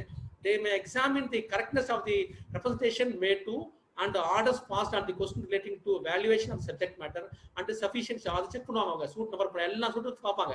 இந்த சூட் நம்பர் பண்ணது சரி. இன்ஸ்பெக்ஷன் பார்க்கறோம் இல்லையா, நம்ம பிடிஜே இன்ஸ்பெக்ஷன் வந்தாங்கன்னா நீங்க வந்து பார்க்கலாம். நீங்க ஒரு அந்த முன்னாடியே 10 நாளுக்கு முன்னாடியே வந்து ஒரு ஸ்டாஃப் அனுப்பிச்சுவா, 2 பேர் அனுப்பிச்சுவா, அவங்க வந்து எல்லாம் சூட் எடுத்து வேல்யூவேஷன் ரெக்கார்ட் செக் பண்ணி நோட் பண்ணுவாங்க. அப்ப அந்த மாதிரி கோர்ட் ஃபீ எக்ஸாம் என்ன பண்ணலாம், ஹைகோர்ட்ல இருந்தும் வந்து கூட செக் பண்ண முடியும். ஹைகோர்ட் வந்து 5 ஆண்டுகளுக்கு ஒரு முறை வந்து இன்ஸ்பெக்ஷன் ஒரு நீதிமன்றத்துக்கு வருவாங்க. வரும்போது இதை செக் பண்ண முடியும். அப்ப இந்த கொஸ்டின் வரும்னு சொன்னீங்க, ஒரு அவர் சொல்றாங்க இல்ல நீங்க வேல்யூ பண்ண தவறு இந்த நீதிமன்றம், இதை கொஞ்சம் செக் பண்ணுங்கன்னு சொன்னீங்கன்னா அவர் வந்து அந்த பாயிண்ட்டை வந்து என்ன பண்ணுவாங்க, டாக்கெட்டை ரெக்கார்ட் பண்ணி அதை ரெகுலர் கோர்ட்டுக்கு ஜட்ஜ் எடுத்துட்டு போய் இந்த கொஸ்டின் ரைஸ் இந்த ரிப்போர்ட் இருக்கு இல்லையா, it shall be heard and decide. திருப்பி நீங்க சான்ஸ் வரணும் அந்த பார்ட்டிஸ்க்கு. இந்த மாதிரி ஒரு கோர்ட் எக்ஸாம் இப்படி பண்ணிருக்காரு, நீங்க என்ன சொல்றீங்கன்னு கேட்டீங்கன்னா அவர்கிட்ட வந்து ஒருவேளை ஒப்புக்கொண்டாலும் கோர்ட் கட்டிடலாம், ஒப்புக்கொள்ள மாட்டேன்னு சொன்னா ஆர்கியூ பண்ணுவாரு. அதுக்கு ஒரு கோர்ட் வந்து ஒரு ஆர்டர் போடணும். ஆனா என்ன சொல்றாங்க, it shall be lawful for the court. அது மாதிரி சரியா இருந்ததுன்னா it shall be lawful for the court to review and earlier ஆர்டரை நீங்க ரிவ்யூ பண்ணிக்கலாம், சரியா இருக்குன்னு சொன்னீங்கன்னா அப்படின்னு சொல்லுவாங்க. அது வந்து இந்த 18ல சொல்லப்பட்ட பிரிவு. அப்ப கோர்ட் ஃபீ எப்பெல்லாம் செக் பண்ணலாம், நம்பர் பண்ணும்போது ஒரு முறை செக் பண்ணிடலாம், நம்பர் 1. ரெண்டாவது செக்ஷன் 12(2) ஆர் 14(2)ல ஒரு அப்ளிகேஷன் போட்டோ ஆர் பை ஓரலா சொல்லி கூட ஒரு இஷ்யூ ஃப்ரேம் பண்ண சொல்லி பிரிலிமினரி இஷ்யூவை டிஃபரெண்ட் ரைஸ் பண்ணலாம். ரெண்டாவது. மூன்றாவது, court fee examiner at time of inspection வந்து செக் பண்ணி கோர்ட் ஃபீஸை நீங்க சொல்ல முடியும். 4வது கூட இன்னொரு வச்சுக்கலாம், நீங்க நீதிமன்றம் கூட வந்து ஆவணங்களை பரிசீலிக்கும் போது ஒரு அடிஷனல் இஷ்யூஸ் தேவை, கோர்ட் ஃபீஸ் செலுத்த வேண்டிய அவசியம் சொன்னா கூட கோர்ட் ஃபீஸ் செலுத்த வேண்டிய சொல்லி உத்தரவிடலாம். இதெல்லாம் வந்து அப்புறம் 5வது அப்பீல் கோர்ட்ல நீங்க பண்ண முடியும். ஃபர்ஸ்ட் அப்பீல் செகண்ட் அப்பீல் கூட இந்த கோர்ட் ஃபீஸ் வந்து குறைவாக இருந்தாலும் செலுத்த சொல்லி உத்தரவிட முடியும். ரெண்டாவது, இப்போ ஒரு கேள்வி நம்ம எல்லாம் ஆர்டர் 26 நமக்கு தெரியும். ஆர்டர் 26 ரூல் 9 மனப்பாடம் செஞ்ச ஒரு ப்ரொவிஷன், அப்பாயின்மெண்ட் ஆஃப் கமிஷனர் சொல்றோம் இல்லையா. இந்த கோர்ட் ஃபீஸ் சம்பந்தமான பிரச்சனை வந்தாலும் கூட, இந்த கிரிமினல் இஷ்யூலயோ வேற எப்பயோ வந்தாலும் கூட செக்ஷன் 19ல என்கொயரி அண்ட் கமிஷன் சொல்லி ஒரு கமிஷன் அப்பாயிண்ட் பண்ணி நம்ம வந்து ஒரு ரிப்போர்ட் கலெக்ட் பண்ண முடியும். அது வந்து லோக்கல் இன்ஸ்பெக்ஷனை பார்த்து ப்ராப்பர்ட்டில அவங்க சொல்றோம் இல்லையா, இந்த 47A படி வேல்யூ தப்புன்னு சொன்னீங்கன்னா நீங்க இதெல்லாம் இந்த இதை அப்ளை பண்ணிக்கலாம். நீங்க அப்ப appointment of commissioner for determination of market value நீங்க வந்து செய்ய முடியும் என்பதற்கான ஒரு தீர்ப்பு. எங்கலா செட்டி திருப்பதியா வெர்சஸ் கொப்பலா மகாபதி ராவ் 1988 AR 1948 மெட்ராஸ் 345 என்ற வழக்குல அட்வொகேட் கமிஷன் அப்பாயிண்ட் பண்ணலான்னு ரிவிலே இருக்கு. ஒரு தீர்ப்பு கொடுக்கலாமேன்னு சொல்லி தீர்ப்பு கொடுத்துருக்காங்க. தென் அது மட்டும் இல்ல, இப்போ பாப்பர் ஓபியில் நீங்க பார்த்துருப்பீங்க. பாப்பர் ஓபியில வழக்கு போடும்போது அரசை வந்து ஒரு தரப்புல சேர்த்துருவாங்க. ஓபியில சூட்ல ஒரு பார்ட்டி இருக்க மாட்டார், அந்த கவர்மெண்ட் பார்ட்டியா இருக்காது, டிஸ்ட்ரிக்ட் கலெக்டர் பார்ட்டியா இருக்க மாட்டார். ஆனா அந்த ப்ராப்பர் ஓபியில பாத்தீங்கன்னா வந்து ஒரு பார்ட்டியை சேர்த்துட்டு கோர்ட் ஃபீஸ் வந்து வேல்யூ பண்றதுக்கு அவர் எக்ஸாம்பிள் கொடுக்கலாமா கொடுக்கூடாது என்பதற்கான ஒரு ஒரு வினா எழுப்பப்படும். அதை நம்ம பரிசீலனை பண்ணுவோம். அதே போல கோர்ட் ஃபீஸ் சம்பந்தமான பிரச்சனை எழுதுன்னு சொன்னீங்க, இந்த மாதிரி 47A படியோ இல்ல 19 படியோ கமிஷன் அப்பாயின்ட் பண்ண வேண்டியிருக்கு, அந்த மாதிரி ஒரு சூழ்நிலை எழுதணும் என்று சொன்னீங்கன்னா செக்ஷன் 20ல கவர்மெண்ட்டுக்கு நோட்டீஸ் கொடுத்து கவர்மெண்ட்டையும் நீங்க வந்து ஒரு டீம்டு பார்ட்டியா நீங்க அவரை கருதி அவருடைய ஒப்பீனியன் கேட்டுக்கொண்டு உத்தரவு போட முடியும். அதற்கான தீர்ப்பு Lumchand Sait versus RDO Tiruchirappalli 88 law weekly 207 division bench judgment அது. அப்ப government notice to government is necessary when the dispute regarding market value or valuation is raised. சொன்னீங்கன்னா அவசியப்பட்டா பண்ண கம்பல்சரி இல்ல, நீதிமன்றம் அவசியப்பட்டா செய்ய முடியுங்க. தென் அடுத்தது ப்ரொவிஷன் பாத்தீங்கன்னா section 21 fee shall be determined as per chapter 6, 8 and schedule 1 and 2 இருக்கு இல்லையா, அதன்படி தான் நம்ம வந்து ஃபீஸை கலெக்ட் பண்ணணும் என்பதை சொல்லக்கூடிய ஒரு பிரிவு தான் செக்ஷன் 20. வேற ஒண்ணுமே இல்லை. தென் அடுத்த பிரிவு பாத்தீங்கன்னா 21 capital A, it is வந்து subsequently amended, inserted. Any fraction of rupee to be rounded off to 1 rupee பண்ணுங்க. 75 பழையலாம் பார்த்து அமெண்ட்மெண்ட் பண்ணி பார்க்கலாம். 75 ரூபாய் 50 காசு நம்ம கோர்ட் ஃபீஸ் கட்ட வேண்டியிருக்கும். அப்ப நம்ம என்ன செய்வோம் கேட்டீங்கன்னா 76 ரூபாய் நம்ம கோர்ட் ஃபீஸ் கட்டுவோம். 50 பைசா கோர்ட் ஃபீஸ் கட்டுறது இல்லை. ஏன் கேட்டீங்கன்னா 21A சொல்றது அதை வந்து 1 ரூபிக்கு ரவுண்ட் ஆஃப் பண்ணிக்கிறது. இப்போ வந்து 3% மாத்தினாலே ஆல்மோஸ்ட் வரதுக்கு வாய்ப்புகள் இல்லை. அந்த மாதிரி ஃபிராக்ஷன்ல முதல்ல அந்த மாதிரி இருந்தது. அப்பெல்லாம் வந்து நம்ம அந்த மாதிரி ஃபிராக்ஷன் நம்ம செலுத்துறது உண்டு. இப்போ இந்த இடத்துல நீங்க வந்து இன்னொரு விஷயம் ஞாபகம் வச்சுக்கோங்க. என்ன ஏன் அந்த ஃபிராக்ஷன் அப்பெல்லாம் வந்தது? இப்போ நம்ம கேஸ் நம்ம பெண்டிங் இருக்கும். பிஃபோர் அமெண்ட்மெண்ட்டுக்கு மட்டும் ஃபைல் பண்ண கேஸ் நம்ம பெண்டிங் இருக்குங்க. 75 ரூபாய் 50 காசு எப்படி வந்தது என்ற ஒரு கேள்வி வரும்னா, ஆர்டர் ஆர்டிகல் ஷெட்யூல் 1 ஆர்டிகல் 1ல நீங்க பாத்தீங்கன்னா என்ன சொல்லுவாங்கன்னா 100 ரூபாய்க்கு முதல் 100 ரூபாய்க்கு 8%, 8 ரூபாய் ஆயிடுச்சு, 8% கட்டணும்.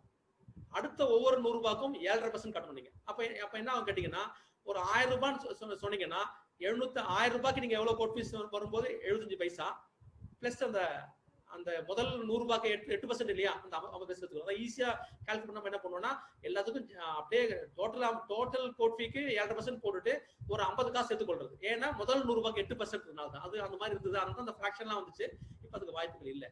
இப்ப இந்த அடுத்த இப்ப நம்ம தான் இது வரைக்கும் வந்து நம்ம ஒரு பேசிக் தெரிந்து கொள்ள வேண்டியது. இந்த 21A வரைக்கும் ஒரு கோர்ட் ஃபீஸ் ஆக்ட் நம்ம அப்ளை பண்றதுக்கு முன்னாடி தெரிந்து கொள்ள வேண்டிய ஒரு பேசிக் ஒரு ப்ரொவிஷன்ஸ் தான் இதெல்லாம். நம்ம ஏன்னா இதை படிக்காம நீங்க வந்து உள்ள போனீங்கன்னா நம்மளுக்கு வந்து இதெல்லாம் சேலஞ்ச் பண்றதுக்கான வழி தெரியாம போயிடும். எப்படி சேலஞ்ச் பண்ண, ஏன் சேலஞ்ச் பண்ணணும், எங்க இருக்கு ப்ரொவிஷன் இருக்கலாம், பிரிவு பரிகாரம்னா என்ன, எப்படி அதெல்லாம் வந்து தெரியாம போயிடும். அதுக்காக தான் இந்த பிரிவுகள் வந்து மிக மிக அவசியமான பிரிவுகள். இப்ப நம்ம மெயின் கோர்ட் ஃபீஸ் பே பண்றதை பத்தி உள்ள போறோம். அதுக்கு முன்னாடி வந்து திருப்பி ஒரு பேசிக்ஸ்க்காக நான் ஒரு 7 செட்டேஷன் நான் கொடுத்துருக்கேன். ஃபுல்லா டீடைலா சொல்ல போறது இல்லை. என்ன அதுல இருக்குன்னு கேட்டீங்கன்னா பிளைன்ட்ல இருக்க வேல்யூ அண்ட் அந்த அவர் என்ன டாக்குமெண்ட்ல மட்டுமே கன்சிடர் பண்ணுங்க. கோர்ட் ஃபீஸ் பண்ணும்போது நம்பர் பண்ணும்போது அந்த நேரத்துல பிரதிவாதியோட ஸ்டேட்மெண்ட்ல சொல்லிருக்க ஆவணங்களையோ ஸ்டேட்மெண்ட்ல சொல்லிருக்க விவரங்களையோ நீங்க கருத்தில் எடுத்துக்கொள்ள வேண்டாம். அதுக்கான ஒரு பாயிண்ட். ரெண்டாவது வந்து it is between the plaintiff and court. அதனால வந்து நீங்க 2 பேர் டிஸ்கஸ் பண்ணா போதுமா தவிர பிரதிவாதியோட டிஸ்கஷன் அவசியம் இல்லை. நம்பர் பண்ணும்போது அந்த ஆரம்ப கட்டத்துல அவர் வேணும்னா வந்து later can challenge under section 12 வந்து சேலஞ்ச் பண்ணிக்கலாம். ஒரு வாய்ப்புகள் இருக்கு. அது ஒரு கண்டிஷன். ரெண்டாவது then court fee act was enacted to collect revenue for the benefit of the state. எதுக்காக கோர்ட் ஃபீஸ் ஆக்ட் எனாக்ட் பண்ணாங்க? அரசுக்கு ஒரு வருவாய் வரும். இந்த வருவாய் வேற வழியில வருவாய் ஈட்ட முடியாது அரசுன்னு சொன்னா இல்ல, இந்த வருவாயை கொண்டு இந்த நீதிமன்றம் சம்பந்தப்பட்ட அந்த இன்ஃப்ராஸ்ட்ரக்சர் எல்லாம் பண்ணி கொடுக்கலாம் இல்லையா, அந்த செலவுகளை பார்த்துக் கொள்ளலாம் இல்லையா, அதற்காக வந்து இந்த கோர்ட் ஃபீஸ் ஆக்ட் எனாக்ட் பண்ணப்பட்டதே தவிர இது வந்து not to harm a contesting party with a weapon to defend to obstruct the trial of the action. இந்த அவர் வாதி கேட்கிற பரிகாரத்தை வந்து அவருக்கு வழங்கக்கூடாம தடுப்பதற்காக இந்த கோர்ட் ஃபீஸ் இஷ்யூ ரைஸ் பண்ணி அதனால அந்த பரிகாரம் உண்மையிலேயே நேரடியாக கிடைக்கக்கூடிய பரிகாரம் தவிர்க்கப்படக்கூடாது என்பதை நம்ம கவனத்தில் வைத்துக் கொள்ள வேண்டும். அது மூன்றாவது பாயிண்ட். அதுக்கப்புறம் பாத்தீங்கன்னா court fee would apply the provision which was beneficial to litigant. எதுக்காக கோர்ட் ஃபீஸ் எப்படி கலெக்ட் பண்ணு கேட்டீங்கன்னா அந்த டிஸ்பியூட் வந்ததுன்னா it shall be a beneficial to the litigant தான் இருக்குமே தவிர பிரதிவாதிக்கு சாதகமா இருக்கக்கூடாது. அதுதான் அரசு சாதகமா பண்ணக்கூடாது. அதுக்கு வந்து பெனிஃபிஷியல் வந்து அதனால வந்து அரசை ஏமாற்றுவது இல்லை. அவருக்கான பெனிஃபிஷியல் இருந்ததுன்னா அதை அவருக்கு கொடுக்கணும்னு சொல்லுவாங்க. நீங்க இதுல ஒரு மிக முக்கியமான தீர்ப்பு Lakshmi Ammal versus KM Madhava Krishnan and others 1978 4 SCC page 15. Lakshmi Ammal versus KM Madhava Krishnan and others 1978 4 SCC 15. இந்த வழக்கு பார்த்தீங்கன்னா ஆனரபிள் ஜஸ்டிஸ் V.R. கிருஷ்ணய்யரோட தீர்ப்பு அது. அவர் அதான் நம்ம சொல்ல வேண்டியதே இல்லை. அவரை பத்தி எங்கெல்லாம் உங்களுக்கு பெனிஃபிட் ஆஃப் டவுட் வருதோ you give in favour of the litigant அப்படின்னு சொல்லியிருப்பார். நம்ம கிரிமினல் கேஸ் எடுத்துக்கலாம், நீங்க எங்கெல்லாம் உங்களுக்கு வினோட் அவுட் வருதோ you give in favour of the accuse சொல்லுவோம் இல்லையா, சார்ஜ் ஃப்ரேம் பண்ண போறீங்க, வினோட் அவுட் வருதா you give in favour of the prosecution. அந்த இடத்துல சார்ஜ் ஃப்ரேம் பண்ணும்போது ஜட்ஜ்மெண்ட் சொல்ல போறீங்களா அக்யூஸ்டுக்கு, அதே போல கோர்ட் ஃபீஸ் இஷ்யூ வருதா ரெஃபர் பண்ணும்போதுனா you give benefit of doubt in favour of the litigant. அந்த தீர்ப்பு அழகா சொல்லியிருப்பாரு, மிக அது நல்ல ஒரு தீர்ப்பு, அதையும் நம்ம ஞாபகத்தில் வச்சுக்கலாம். தென் அப்புறம் பார்த்தீங்கன்னா light should not be permitted to undervalue. இதை நம்ம என்ன தெரிந்து கொள்ளணும் கேட்டீங்கன்னா, court has to ensure that state does not lose revenue. அப்ப அரசுக்கு இழப்பு ஏற்படும் விதமாக அந்த அந்த அது இருக்கக்கூடாது. இது நம்ம ஞாபகத்தில் வச்சுக்கணும். லிட்டிகன்ட் ஃபேவர் சொன்னாங்களே அப்படின்னு நினைச்சக்கூடாது, அரசுக்கு இழப்பு இல்லாத வகையில் அது இருக்க வேண்டும். அது ஒரு பாயிண்ட் மேல வச்சுக்கணும். அது மட்டும் இல்லாம ஒரு 3 கார்டினல் பிரின்சிபிள்ஸ் சொல்லப்பட்ட தீர்ப்பு வந்து பாத்தீங்கன்னா P Ramasamy Gounder versus Ambujam 1987 MLJ 113 என்ற வழக்குல பாத்தீங்கன்னா 3 பிரின்சிபிள்ஸ் சொல்லியிருப்பாங்க கார்டினல் பிரின்சிபிள்ஸ் என்று. The court shall accept the blind governments as correct and apply the appropriate provision in act. ஒன்று, the court shall not be carried away by the form in which the plaintiff is dressed, but shall peep into the substance to ascertain the base for reliefs claimed and the reliefs really asked for in the action. அதுவும் நீங்க பாருங்க. இரண்டாவது, மூன்றாவது, court is not concerned with the legality or maintainability of the claim as that relates to the merits and falls outside the purview of the act. அதெல்லாம் நீங்க அது court fees ஆக்டுக்கு சம்பந்தம் இல்லாத அதெல்லாம் மெரிட்ஸ் ஆஃப் தி கிளைம் எல்லாம். அவங்களுக்கு என்ன வேணும், இந்த முறையீட்டு இருக்கார், அவர் ஒரு வழக்க முறையீடு செய்திருக்கிறார், அதுக்கு என்ன பண்ணுங்க, அதை கலெக்ட் பண்ணதை தவிர மெரிட்ஸ் இருக்கான்னு பார்க்க கூடாது இல்லையா. இந்த 3 பிரின்சிபல் ஞாபகம் சொல்ல தீர்ப்பு தான் நான் சொன்ன ராமசாமி கவுண்டர் தீர்ப்பு, ஞாபகம் வச்சுக்கோங்க. இப்போ நம்ம கோர்ட் ஃபீஸை வந்து எப்படி கலெக்ட் பண்ண போறோம், என்ன பிரிவின் கீழ் பார்க்க போறோம். செக்ஷன் 22 மணி சூட் உங்களுக்கு நம்ம சொல்ல வேண்டியதே இல்லை, நம்ம ரெகுலரா யூஸ் பண்ணி பயன்படுத்தி கொண்டிருக்கிறோம். என்ன அமௌண்ட் நீங்க கிளைம் பண்ணீங்களோ அதுக்கு நீங்க கோர்ட் ஃபீஸ் கட்ட வேண்டியதுதான். அப்ப இன்னொரு அதுல ஒரு தீர்ப்பு என்ன கேட்டீங்கன்னா, ஸ்பெசிபிக் அமௌண்ட் சொல்லணும். நீங்க நான் இந்த ப்ராமிஸ் நோட் படி எனக்கு பணம் கொடுக்க கேட்க முடியாது. நீங்க இந்த ப்ராமிஸ் நோட் படி எனக்கு பாக்கி கொடுங்க வட்டியோட அப்படி சொல்ல பரிகாரம் கேட்க முடியாது. அப்ப specific amount must be claimed. அந்த தீர்ப்பு Ramakrishna Reddy versus Kotta Reddy 16 MLJ page 58 இந்த வழக்குல அந்த தீர்ப்பு சொல்லிருக்காங்க. இது 22ல வேற ஒண்ணும் இல்ல. தென் செக்ஷன் 23 என்ன கேட்டீங்கன்னா, மெயின்டெனன்ஸ் அண்ட் ஆன்யூவிட்டிஸ் என்று சொல்வார்கள். மெயின்டெனன்ஸ் கேக்குறீங்களா, அமௌண்ட் எவ்வளவு கேட்டுக்கீங்க, to be payable for 1 year, ஒரு ஆண்டுக்கான நீங்க கேட்டிருக்க கோரியுள்ள தொகைக்கு கோர்ட் ஃபீஸ் கட்டுங்க. என்ஹான்ஸ்மென்ட் கேக்குறீங்களா, ரிடக்ஷன் கேக்குறீங்களா, on the amount by which annual maintenance is sought to be enhanced. எவ்வளவு தொகை உயர்த்தணும்னு சொல்றீங்க, எவ்வளவு தொகை நீங்க குறைக்கணும்னு சொல்றீங்க, அந்த தொகைக்கு ஒரு வருஷத்துக்கு எவ்வளவு வருது அது கோர்ட் ஃபீஸ் கட்டுங்க. அதுல ஒரு ப்ரொவைசோ என்ன கேட்டீங்கன்னா, provided that the court will have the jurisdiction to receive a suit for maintenance at the enhanced rate claimed or reduced. ஒரு ப்ரொவைசோ வச்சுக்காங்க. நீங்க அந்த மாதிரி பண்ணும்போது அப்ப இந்த ஜூரிஸ்டிக்ஷன் வந்து நமக்கு இருக்கா இல்லையா நீங்க பாத்துக்கோங்கன்னு சொல்றாங்க. நீங்க தென் அடுத்தது ஆன்யூவிட்டிஸ்க்கு எப்படி பண்றது, 5 times the amount claimed to be payable for 1 year. ஒரு ஆண்டுக்குள்ள 5 மடங்கு அந்த தொகைக்கு கோர்ட் ஃபீஸ் செலுத்தணும். அதுலயும் ஒரு ப்ரொவைசோ என்ன கேட்டீங்கன்னா, provided that if annuity is for less than 5 years, 5 ஆண்டுகள் குறைவான தொகைக்கு அந்த ஆன்யூட்டி வருது, முதல்ல சொன்ன அந்த மெயின்டெனன்ஸ் தொகைக்கு, அப்ப அக்ரிகேட் சம்க்கு நீங்க செலுத்தினா போதும் தான் இந்த மெயின்டெனன்ஸ்க்கான தீர்ப்பு. இது ஒன்றும் வேற ஒன்றும் இம்பார்ட்டன்ஸ் வேற ஒன்றும் இல்லை. அதுலயும் ஒரு தீர்ப்பு சொல்லிருக்கேன், நீங்க பாத்துக்கலாம். ஒன்று இந்த டிஃபரன்ஸ் தான் நீங்க கோர்ட் ஃபீஸ் கட்டணும் என்பதற்கான தீர்ப்பு. சரோஜா வெர்சஸ் ரமணி அம்மாள் 85 லா வீக்லி 500. இந்த டிஃபரன்ஸ் நீ செலுத்தினா போதும், இல்ல திருப்பியும் முழு தொகை செலுத்த வேண்டியது இல்லை. ஒரு உதாரணத்துக்கு பார்க்கலாம், 500 ரூபாய்க்கு நான் வந்து மெயின்டெனன்ஸ் அவார்டு வாங்கி வச்சிருக்கேன், ஒரு தீர்ப்பு வாங்கி வச்சிருக்கேன். இப்ப நான் 1000 ரூபாய் எனக்கு வேணும்னு கேட்கறேன்னா, அப்ப டிஃபரன்ஸ் எவ்வளவு, 500 ரூபாய் இல்லையா, 500 ரூபாய் செலுத்தினா போதுமானது. இல்ல மறுபடியும் நீ 1000 ரூபாய்க்கு ஒரு வருஷத்துக்கு வேலை கோர்ட் ஃபீஸ் கட்டணும்னு சொல்லக்கூடாது. அதுக்கான தீர்ப்பு தான் அது. செக்ஷன் 24 நான் ஏற்கனவே சொன்னா, என்ன மார்க்கெட் வேல்யூ, அந்த மூவல் ப்ராப்பர்ட்டிக்கு என்ன மார்க்கெட் வேல்யூவா இருக்கோ அதுக்கு கோர்ட் ஃபீஸ் கட்டணும். ஒண்ணு, அந்த பொருளுக்கு மார்க்கெட் வேல்யூ ஃபிக்ஸ் பண்ண முடியாது, மார்க்கெட் வேல்யூ ஒண்ணும் இல்லைன்னு சொன்னீங்கன்னா plaintiff has to value the property. அதுக்கு என்னவோ நீங்க வேல்யூ பண்ணுங்கன்னு சொல்றாங்க plaintiff. அது ஒண்ணு. தென் இந்த suit for possession of document, அது ஒரு மூவல் தானே, டாக்குமெண்ட் கேக்குறேன்னா suit for possession of a document of title where the denial is alleged on the money or property secured by different na 1/4 of the market value கட்டுன்னு சொல்றாங்க. Then அடுத்த பிரிவினை கேட்டீங்கன்னா, வேற என்ன issue is framed regarding title of the பிளைண்டிஃப்னா அதுக்கும் 1/4 market value கட்டுங்க. ரெண்டு விஷயம் வரும் பாருங்க. ஒண்ணு, நானே சொல்லிட்டேன் பிராதிலேயே என் டைட், நான் சொன்னேன் என் பேனான்னு சொல்றேன், அவர் இல்ல என் பேனான்னு சொல்லிட்டாரு முதல்லயே, நான் பிராதிலேயே சொல்லிட்டேன், அவர் என் பேனாவை டைட்டில மறுக்கிறான்னு சொல்லிட்டேன். அப்ப நான் பேனாக்கான மதிப்பு வழக்கு நான் போடும்போது நான் 1/4 மார்க்கெட் வேல்யூக்கு நான் அந்த சூட் போட்டாகணும். சப்போஸ் வந்து நான் வெறும் சூட் ஃபார் ரிஜெக்ஷன் தான் போட்டிருக்கேன், இப்போ ரிட்டர்ன் ஸ்டேட்மெண்ட்ல அவர் சொல்றாரு இல்ல அந்த டைட்டில் என்னோட பேனாவோட டைட்டில், நான் பில் வச்சிருக்கேன்னு சொல்றாரு வச்சுக்கோங்க. ஃபார் எக்ஸாம்பிள் பில்லே ஒன்று போடுறாரு, ஒரு பில் வச்சுக்கோங்க. அப்ப court has to frame issue இல்லையா, டைட்டில் சம்பந்தமா.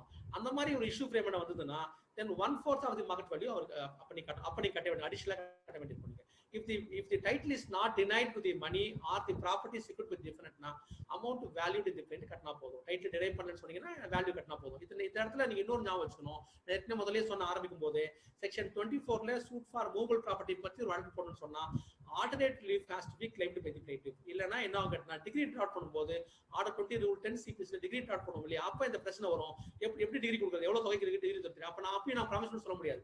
ப்ராமிஸ் நோட்டும் அதில் இருக்கு, அதுக்கான வட்டியும் சொல்லி தீர்ப்பு கொடுத்தா எப்படி இருக்கும், தீர்ப்புரை எழுதலாம். அப்ப நம்ம ஸ்பெசிபிக் அமௌண்ட் சொல்ல வேண்டியிருக்கும். அப்ப நம்ம வந்து ஆல்டர்னேட்டிவ் கேட்கறது நம்ம வந்து மிக மிக முக்கியம் இந்த நேரத்தில். இதுதான் அடுத்தது செக்ஷன் 25 அண்ட் 27 வரும்போது மிக மிக முக்கியமான பிரிவுகள். அது பார்த்தாலே கோர்ட் ஃபீஸ் ஆக்ட் வந்து பெரிய பிரச்சனை எல்லாம் நம்ம தெரிந்து போயிடும். Suit for declaration with or without constitutional relief, இதுதான் செக்ஷன் 25 ஆரம்பிக்கிறாங்க. என்ன முதல்ல வந்து 5 உட்பிரிவுகள் அதுல இருக்கு. முதல்ல 25A நான் எப்பவே சொன்னேன், டிக்ளரேஷன் அண்ட் பேனா என்னோடது நான் சொல்லி கேட்கிறேன், பேனாவை கிட்ட வாங்கக்கூடாதுன்னு சொல்லி பரிகாரம் கேட்டிருக்கேன். Declaration of my title and constitutional injunction கேட்கணும். நீங்க பாதி வேல்யூக்கு கோர்ட் ஃபீஸ் கட்டினா போதும்.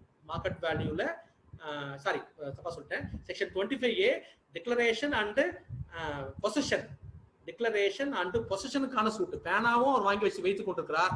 அது மட்டும் இல்லாமல் பேனாவை வந்து அவரோடதுன்னு கிளைம் பண்றது மட்டும் இல்லாமல் டைட்டிலும் மறுக்கிறார். அப்ப டைட்டிலும் கேட்டாகணும், பொசிஷனும் கேட்டாகணும்னு சொன்னீங்கன்னா அந்த பேனாவோட மார்க்கெட் வேல்யூ என்னவோ அதுக்கு நீங்க கோர்ட் ஃபீஸ் கட்டி ஆகணும். இல்லைன்னா 5000 ரூபாய்க்கு வேல்யூ பண்ணணும். ரெண்டுல எது ஹையர்னு பார்க்கணும். மார்க்கெட் வேல்யூ அதிகமாக இருந்தால் அதுக்கு செலுத்தணும், 5000 ரூபாய் அதிகமாக இருந்தால் அதுக்கு நீ கோர்ட் ஃபீஸ் செலுத்தணும். இது டிக்ளரேஷன் அண்ட் பொசிஷனுக்கான இம்மூவபிள் ப்ராப்பர்ட்டிக்கான ஒரு பரிகாரம் கேட்கறது 25A கொஞ்சம் ஞாபகம் வச்சுக்கோங்க. தென் அடுத்து 25B என்ன கேட்டீங்கன்னா டிக்ளரேஷன் அண்ட் கான்சிக்வன்ஷியல் இன்ஜெக்ஷன். இங்க தான் கான்சிக்வன்ஷியல் வேர்டு வரும். இந்த பிரிவுல வேற எங்கேயுமே கான்சிக்வன்ஷியல் வேர்டு வார்த்தை இருக்காது. அப்ப டிக்ளரேஷன் அண்ட் கான்சிக்வன்ஷியல் இன்ஜெக்ஷன் என்னன்னு கேட்டீங்கன்னா என்னுடைய பேனா டிக்ளேர் பண்ணுங்க, அதன் விளைவாக பேனாவை என்கிட்ட எடுக்கக்கூடாதுன்னு சொல்லுங்க அவர்கிட்ட அப்படின்னு சொல்றீங்க இல்லையா, அந்த மாதிரி நீங்க பரிகாரம் டிக்ளரேஷன் அண்ட் கான்சிக்வன்ஷியல் கேட்டீங்கன்னா half of the market value court fees கட்டினா போதும். நீங்க முழு தொகைக்கு கோர்ட் ஃபீஸ் செலுத்த வேண்டாம். இல்லைன்னா அது அதிகம் இல்லைன்னு சொன்னீங்கன்னா 5000 ரூபாய்க்கு கோர்ட் ஃபீஸ் கட்டணும். இப்ப ரெண்டுல எது அதிகம் பார்க்கணும், half of the market value அதிகமா 5000 அதிகமான்னு சொன்னா எது அதிகமோ அதுக்கு கோர்ட் ஃபீஸ் செலுத்தணும். இது ரெண்டாவது பரிகாரம் 25B. மூன்றாவது பரிகாரம் கேட்டீங்கன்னா 25C. இது நீங்க பார்க்கலாம். நீங்க எப்பெல்லாம் ஒரு கேட்டீங்கன்னா exclusive right to use sell print Godrej company name, அது எப்படி வேல்யூ பண்றது. தென் இந்த கம்பெனி இந்த board for example Murugan tea கடை அப்படி ஒரு கடை வச்சு நடத்திட்டு இருக்கு, நல்லா எனக்கு பேர் அந்த ஏரியால பக்கத்துல ஒருத்தன் அதே பேர்ல ஒரு கடை வைக்கிறான், ஒரு ஹோட்டல் வைக்கிறான் அதே பேர்ல. அப்ப நான் சொல்லுவேன் இல்ல அது என்னோட நேம், அது என்னோட குட்வில், அது நான் சம்பாதிச்சு வச்சிருக்கேன், அதை திருப்பி இன்னொரு பேர் வச்சா கஸ்டமர்ஸ் எல்லாம் அதுவும் பிரான்ச் நினைச்சு அங்க போக ஆரம்பிச்சிருவாங்க அப்படின்னு சொல்லி நீங்க நம்ம சேலஞ்ச் பண்ண முடியும். அந்த இது மாதிரி வழக்குகள் வேல்யூ பண்ண முடியாது நம்மளால இந்த நேமை பத்தி குட்வில் பொறுத்து. அப்பெல்லாம் என்ன பண்ணா amount valued in the bright என்ன வேல்யூ சொல்லுங்க வேல்யூ போட்டுக்கோங்க. இல்லைன்னா 5000 ரூபாய்க்கு கோர்ட் ஃபீஸ் கட்ட சொல்லுங்க. ரெண்டுல எது அதிகமோ அது கட்ட சொல்லுங்க. இது வந்து 25C. இது வந்து அந்த மாதிரி நம்ம இந்த trade mark issues cases, copyright cases, அந்த மாதிரி கேஸ் எல்லாம் இந்த பிரிவுகள் வந்து பயன்படுத்தப்படும். தென் அடுத்தது ஒரு முக்கியமான பிரிவு நம்ம எல்லாம் கவனத்தில் வைத்திருக்க மாட்டோம். 2017ல வந்த amendment for defence of adverse position is made the same shall be treated as counter claim சொல்றாங்க. நீங்க பாருங்க, முதல்ல என்ன செய்வோம், கவுண்டர் கிளைமுக்கு தனியா ஸ்டேட்மெண்ட்ல ஒரு கோர்ட் ஃபீஸ் கட்டி ஒரு பரிகாரம் கேட்போம். எனக்கும் நான் பேனா வந்து என்னோடதுன்னு சொல்லி கேட்கறது தான், வேற ஒண்ணுமே இல்லை. நான் ஒரு சூட் போடுறேன், டிக்ளரேஷன் ஆஃப் டைட்டில் இன்ஜெக்ஷன் கேட்டிருக்கேன். நான் பிரதிவாதி ஒரு வழக்கு போடுவார், நீங்க declaration of title and position கேட்பார். அவர் வாதிக்கிட்ட பேனாவை என்கிட்ட வாங்கி கொடுக்குன்னு கேட்டு அவர் வழக்கு போடுறார். இதுல ரிட்டன் ஸ்டேட்மெண்ட் கவுண்டர் கிளைம் கேட்கறாரு. அப்ப நம்ம என்ன சொல்லுவோம்னா நீ கோர்ட் ஃபீஸ் கட்டு சொல்லுவோம் இல்லையா. அதே போல மட்டும் இல்ல, அவர் கவுண்டர் கிளைம் கேட்காம ஸ்டேட்மெண்ட்ல ஒரு அட்வர்ஸ் பொசிஷன் ஒரு ப்ளீ எடுத்தாலே போதும் அவர்கிட்ட கோர்ட் ஃபீஸ் கலெக்ட் பண்ணுங்கன்னு சொல்றதுதான் இந்த சிசி 25ல சிசி. நம்ம யாரும் வந்து கவனிச்சிருக்க மாட்டோம். இப்ப நல்லா பாருங்க, எங்கெல்லாம் நீங்க இஷ்யூ ஃப்ரேம் பண்றீங்க, ஒரு அட்வர்ஸ் பொசிஷன் இஷ்யூ ஃப்ரேம் பண்ணீங்களோ அப்பெல்லாம் நீங்க பிரதிவாதியை இந்த பிரிவின் கீழாக மார்க்கெட் வேல்யூக்கு கோர்ட் ஃபீஸ் கட்ட சொல்லணும். இது மிக மிக அவசியம். ஏன் கட்ட சொல்லணும்னு கேட்டீங்கன்னா இவருடைய சூட் டிஸ்மிஸ் ஆகும்னு சொன்னீங்க, அப்ப அவருக்கு அட்வர்ஸ் பொசிஷன் டைட்டில் கொடுப்பீங்க. அப்ப நீங்க கோர்ட் ஃபீஸ் கட்டாம ஒரு டிகிரி வாங்கி போயிடுவார் டிஃபரெண்ட். அதனால என்ன சொல்றாங்கன்னா எப்பெல்லாம் நீங்க ப்ளீ ஆஃப் அட்வர்ஸ் பொசிஷன் எடுக்கிறாரோ அவர்கிட்ட கோர்ட் ஃபீஸ் கலெக்ட் பண்ணுங்கன்றது மிக மிக கவனத்தில் வைத்துக் கொள்ள வேண்டிய பிரிவு.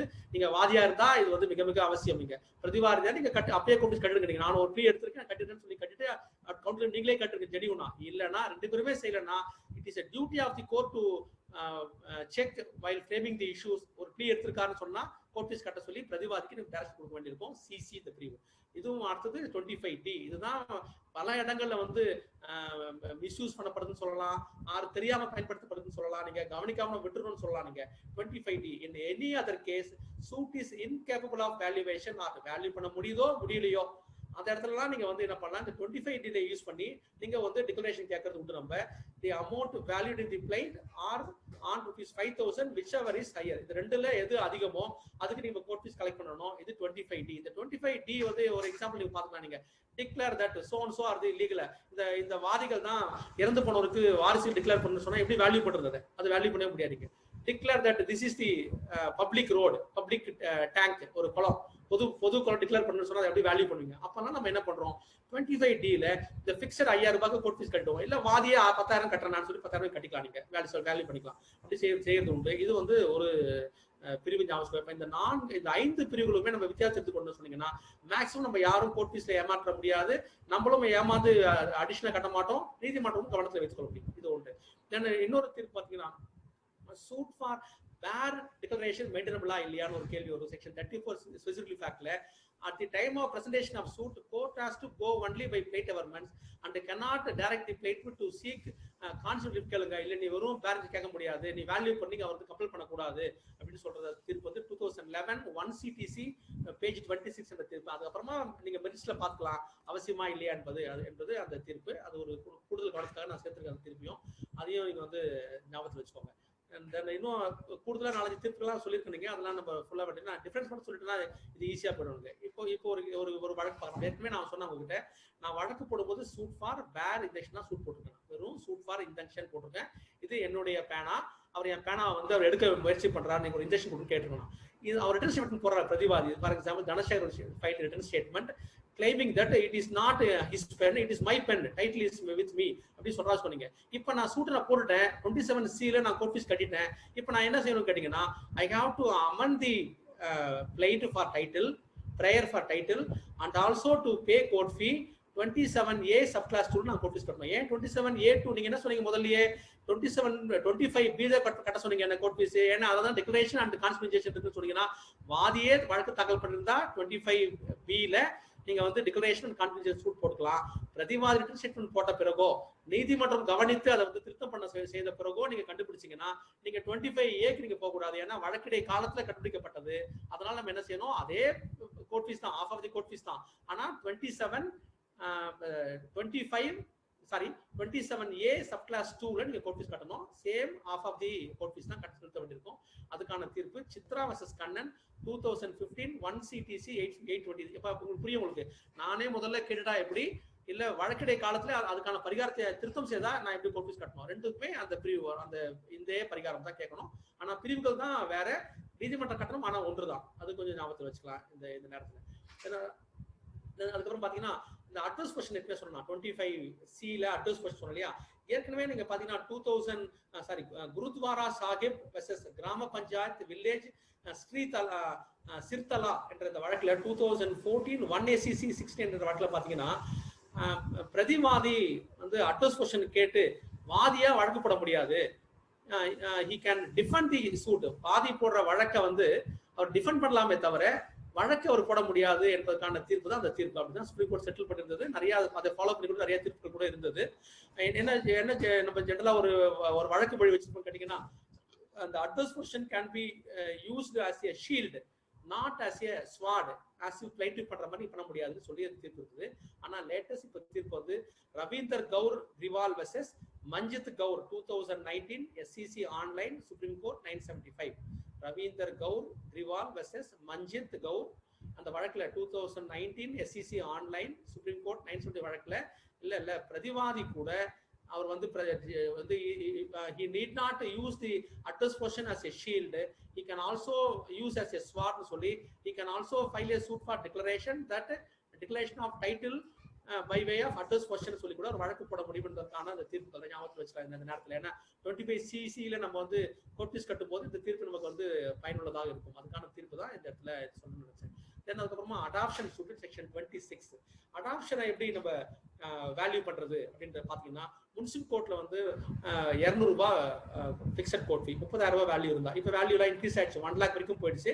அதனால 500 ரூபாய் வேல்யூ பண்ணணும். சப் கோர்ட் சிட்டிசன் கோர்ட்டா இருக்கா 750 பண்ணணும்.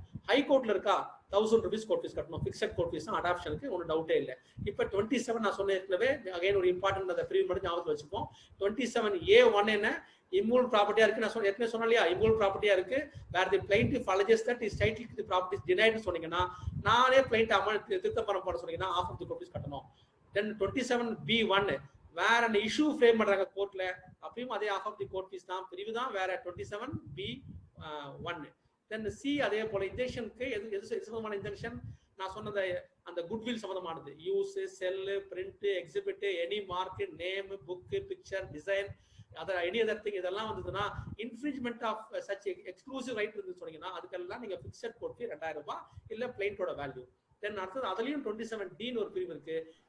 இன் other cases suit is incapable of valuation or not. அது வேல்யூ பண்ண முடியலன்னு சொன்னா 1000 ரூபாய்க்கு நீங்க கோர்ட் ஃபீஸ் கட்டுங்க, இல்லைன்னா பிளைண்ட் வேல்யூ எடுத்துக்கணும்னு சொல்றதா இந்த 27C. நம்ம பொதுவாக நம்ம பயன்படுத்துற பிரிவு என்ன கேட்டா 27C தான். அதுதான் வந்து ஜெனரலா பேரேஜ் சூட்டுகள்லாம் பிக்சட் கோர்ட் ஃபீ 2000 ரூபாய் 2000 ரூபாய்க்கு நம்ம வேல்யூ பண்ணி நம்ம சூட் போடுறது உண்டு. அது கொஞ்சம் கவனத்தில் வச்சுக்கோங்க. தென் அதுக்கப்புறமா இதுல வேற ஒன்றும் இல்லை, சில திருப்புகளை சொல்லியிருக்கேன், நீங்க அதை கவனத்தில் வச்சுக்கொள்ளலாம். நான் எப்பவுமே சொன்னேன் இல்லையா 25Bக்கும் 27Aக்கும் அந்த டிஃபரன்ஸ் எப்பவுமே சொன்ன. எப்போ 25Bல நம்ம கிளைண்ட் போடும்போதே பரிகாரம் கேட்கறது, 27Aல நம்ம எப்போ வந்து பரிகாரத்தை திருத்தம் செய்து கேட்கறது, நீதிமன்றம் சொன்னா கேட்கறது சொன்னோம் இல்லையா. அதுக்கு வந்து ஒரு தீர்ப்பு சொன்னா இன்ட்ரெஸ்டிங்கா இருக்கும். மிக முக்கியமான தீர்ப்பு Solaiammal and another versus Rajarathnam and 5 others என்ற தீர்ப்பு 2003 4 CTC. இந்த தீர்ப்பு என்னன்னு கேட்டீங்கன்னா எப்படி போட்டுப்பாங்கன்னா பாத்தீங்கன்னா 27 ஒரு டிக்ளரேஷன் ஆஃப் கோர்ட் ஃபீஸ்ல கட்ட வேண்டிய ஒரு வழக்கை எப்படி பரிகாரம் கேட்டுப்பாங்க கேட்டீங்கன்னா declaration that she is the legal heir of Chinna Poovan அப்படின்னு ஒரு பரிகாரம் கேட்பாங்க. இவர் தான் வாரிசு டிக்ளேர் பண்ணுங்க. அப்ப நம்ம என்ன செய்வோம், சாதாரணமா 25Dல கோர்ட் ஃபீஸ் கட்ட சொல்லி ஃபிக்ஸட் கோர்ட் ஃபீ கட்ட சொல்லுவோம். இது வந்து நம்ம கவனத்தில் வச்சுக்கலாம். ஒன்று புரியும், நமக்கு எல்லாம் தெரிஞ்ச விஷயம் தான். அடுத்த பரிகாரம் தான் நீங்க இன்ட்ரெஸ்டிங்கா இருக்கும் பாத்தீங்கன்னா permanent injection restraining the defendants 1 to 3 from interfering with the possession and enjoyment of the plaintiff in her capacity as a legal heir of the Chinna Poovan as a plain schedule of immutable property. Immutable property உள்ள அவர் interfere பண்ணக்கூடாது அப்படின்னு சொல்லி ஒரு பரிகாரம் கேட்டிருப்பாரு. ஒன்றும் பரவாயில்ல, தப்பு இல்லை. மூணாவது பரிகாரம் பாத்தீங்கன்னா permanent injunction restraining the defendants withdrawing the fixed deposit from nationalized bank D4 to D6. அதெல்லாம் பேங்க், அதுல இருந்து நான் பணத்தை பெற்றுக்கொள்வதை தடுக்க கூடாதுன்னு சொல்லி கேட்டிருப்பாரு. அது மட்டும் இல்லாம இந்த பேங்க் பணத்தை கொடுக்க சொல்லுங்கன்னு சொல்லியிருப்பாருங்க. அப்ப நீங்க ஒரு பணம் சம்பந்தப்பட்ட வழக்கு அதை வேல்யூ பண்ண முடியும். அதை என்ன பண்ணுவாரு கேட்டீங்கன்னா கிளவரா ஒரு பர்மனன்ட் சூட் பிரேயரா கன்வெர்ட் பண்ணி அந்த சூட்டை போட்டிருப்பாரு. ஆனரபிள் ஜஸ்டிஸ் பானுமதி ஜே அந்த தீர்ப்பு சொல்லிருப்பாங்க. இன்ட்ரெஸ்டிங் தீர்ப்பு. அது வந்து வழக்கறிஞருக்கு, லிட்டிகண்ட்டுக்கு, நீதிபதிக்கு எல்லாத்துக்குமே வந்து அந்த பேரை அத்தனையுமே அப்படியே காப்பி பண்ணி அதில் போட்டிருக்கேன் என்னோட நோட்ஸ்ல. நீங்க படிச்சு பாருங்க, நான் ஃபுல்லா படிக்க விரும்பல. நான் அதை பாத்தீங்கன்னா எப்படிலாம் நீதிமன்றம் வந்து ஏமாற்றப்படும், எப்படிலாம் வந்து பார்ட்டிஸ் ஏமாத்துறாங்க, அதெல்லாம் எப்படி வந்து கருத்துல பார்க்கணும், எதை அவங்களுக்கு ரிலீஃப் கொடுக்கணும், எப்பெல்லாம் கோர்ட் ஃபீஸ் எக்ஸாம்ஸ் கொடுக்கணும், எல்லா விதமா சொல்லியிருப்பாங்க. அந்த ஹெட் கிளார்க்கா சிரஸோட ஒர்க் என்ன அந்த அசஸ் பண்ணும்போது வேல்யூ பண்ணும்போது இந்த அத்தனை விஷயங்களுமே சொல்லப்பட்டிருக்க தீர்ப்பு. அது அந்த பேரா அத்தனையுமே நான் கொடுத்துருக்கோம். அது மட்டும் கொஞ்சம் கவனித்து வச்சுக்கோங்க. தென் அடுத்தது பாத்தீங்கன்னா இன்ட்ரெஸ்டிங் இது பாத்தீங்கன்னா ரெக்கவரி ஆஃப் கொஸ்டின் கேட்க வேண்டிய நான் சொன்ன 25Aல ரெக்கவரி ஆஃப் கொஸ்டின் கேட்க வேண்டிய இடத்துல directing the defendant to hand over position கேட்பாங்க. எதுக்கு 27Cல மானிட்டரி இன்ஜெக்ஷன் பிரேயர் கேட்டுட்டு ரெக்கவரி ஆஃப் பொசிஷன் பரிகாரம். மானிட்டரி இன்ஜெக்ஷன் என்ன பரிகாரம் பிரிவு 27C. ரெக்கவரி ஆஃப் பொசிஷன் என்ன பிரிவு மார்க்கெட் வேல்யூ கோர்ட் கட்டணும். 10 கோடி ரூபாய் 10 கோடி ரூபாய் நீங்க கோர்ட் கட்டணும் மார்க்கெட் வேல்யூ.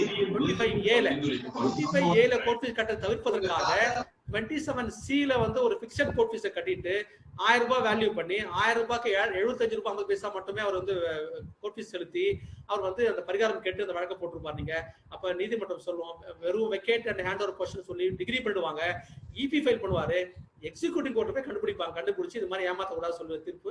அந்த தீர்ப்பு நான் சொல்லியிருக்கேன். அதுலயே சரூப் சிங் வர்சஸ் தரியோதர் சிங் என்ற தீர்ப்பு 1972 1 டெல்லி 759 வழக்கு. அது கொஞ்சம் ஞாபகம் வச்சுக்கோங்க. அதே போல இன்னொரு தீர்ப்பு பாத்தீங்கன்னா செக்ஷன் 30ல கோர்ட் ஃபீஸ் கட்ட வேண்டியிருக்கும்.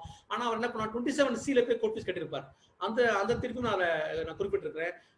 R Sivakumar versus R Rajaganapathi என்ற வழக்கு 16th April 2018 நம்ம நீதிமன்றம் தீர்ப்பு தான் அது. அதுலயும் இந்த டிஸ்கஷன் கொடுத்திருப்பாங்க. எப்பெல்லாம் வந்து ரெக்கவரி ஆஃப் கொஸ்டினுக்கு எப்படி கோர்ட் ஃபீஸ் செக்ஷன் 30ல கட்டணும், 27Cல கட்டது தவறு, அது வந்து கோர்ட் ஃபீஸ் ஏமாற்றுவதற்காக செலுத்தப்பட்டது, ஒரு கிளவர் டிராஃப்டிங்கை வச்சு நீங்க வந்து கோர்ட் ஃபீஸ் ஏமாற்றக்கூடாது என்பதெல்லாம் அந்த தீர்ப்பு சொல்லியிருப்பாங்க. அதுவும் இன்ட்ரெஸ்டிங் தீர்ப்பு. இன்னொரு தீர்ப்பு பாத்தீங்கன்னா மதுரை லக்ஷ்மி வர்சஸ் மதுரை கார்பரேஷன். இந்த தீர்ப்பு என்ன பண்ணுவாங்கன்னா, மதுரை கார்பரேஷன் ஒரு ப்ராப்பர்ட்டியை அவங்க ப்ராப்பர்ட்டி அதை ரெக்கவர் பண்ணிட்டு சுத்தி காம்பவுண்ட் வால் எல்லாம் கட்டி வச்சிருப்பாங்க. இவர் என்ன சூட் போடுவாங்க கேட்டீங்கன்னா, mandatory injunction to remove the compound wall. பாருங்க எவ்வளவு clever crafting பாருங்க.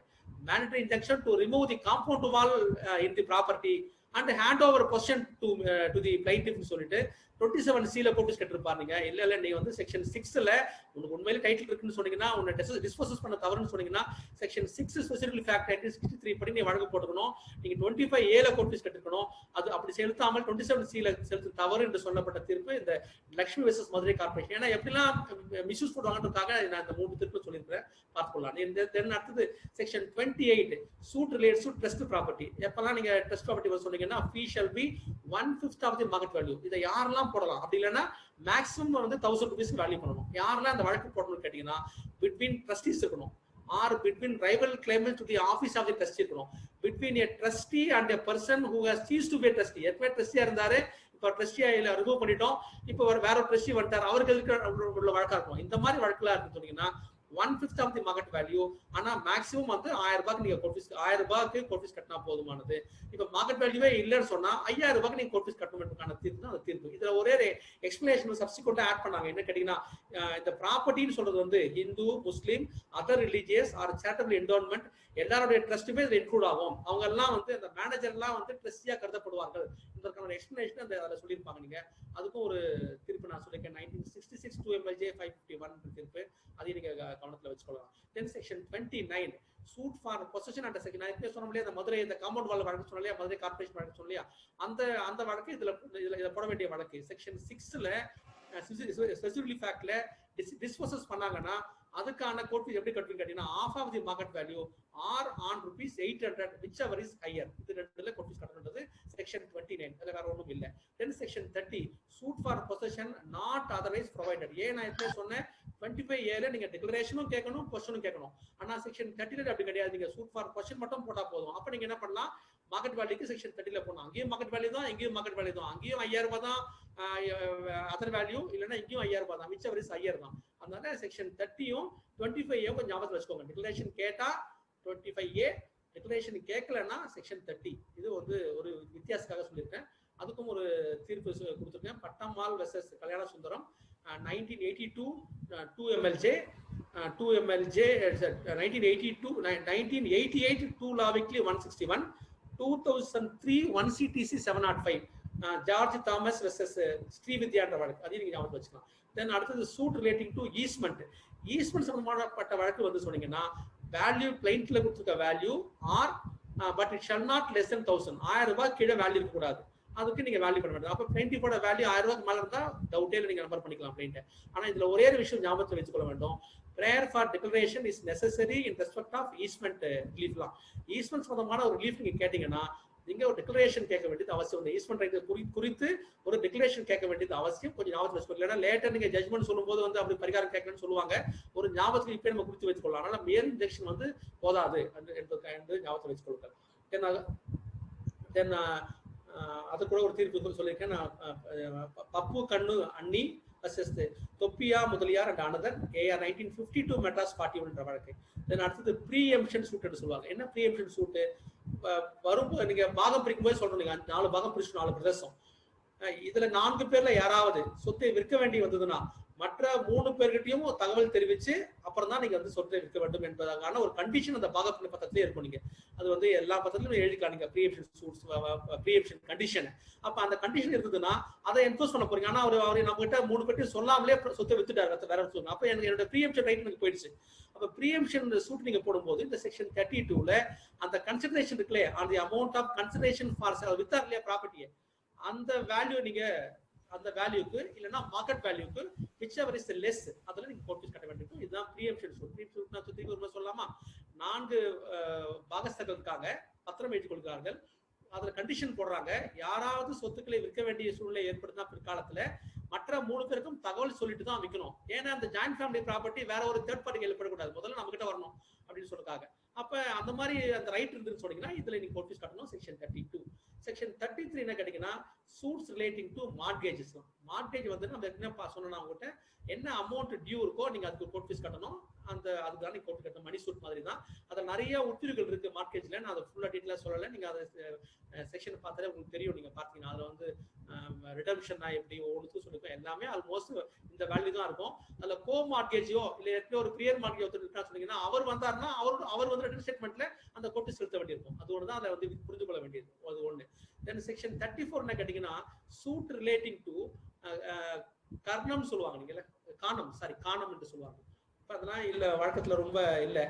காணம், குழி காணம், அப்புறம் வந்து மிச்ச வாரத்துக்கு பயிர் செய்யறது, இந்த மாதிரிலாம் வரும் இல்லையா? அந்த மாதிரி வழக்கில் வந்தா எப்படி கோர்ட்டு செலுத்தணும் என்பதற்கான பிரிவு தான் செக்ஷன் 34. அது வந்து இப்ப ரொம்ப பயன்பாட்டுல எனக்கு தெரிஞ்சு இருக்கிறது இல்லை. அப்படி இருந்தா என்ன பண்ணணும்னு கேட்டீங்கன்னா அந்த 1 year ஆஃப் மிச்ச வாரம் இருக்குல்ல, அது கோர்ட்டு கட்டணும்னு சொல்லுவாங்க இன் ரெஸ்பெக்ட் ஆஃப் எஜெக்ட்மெண்ட்டுக்கு.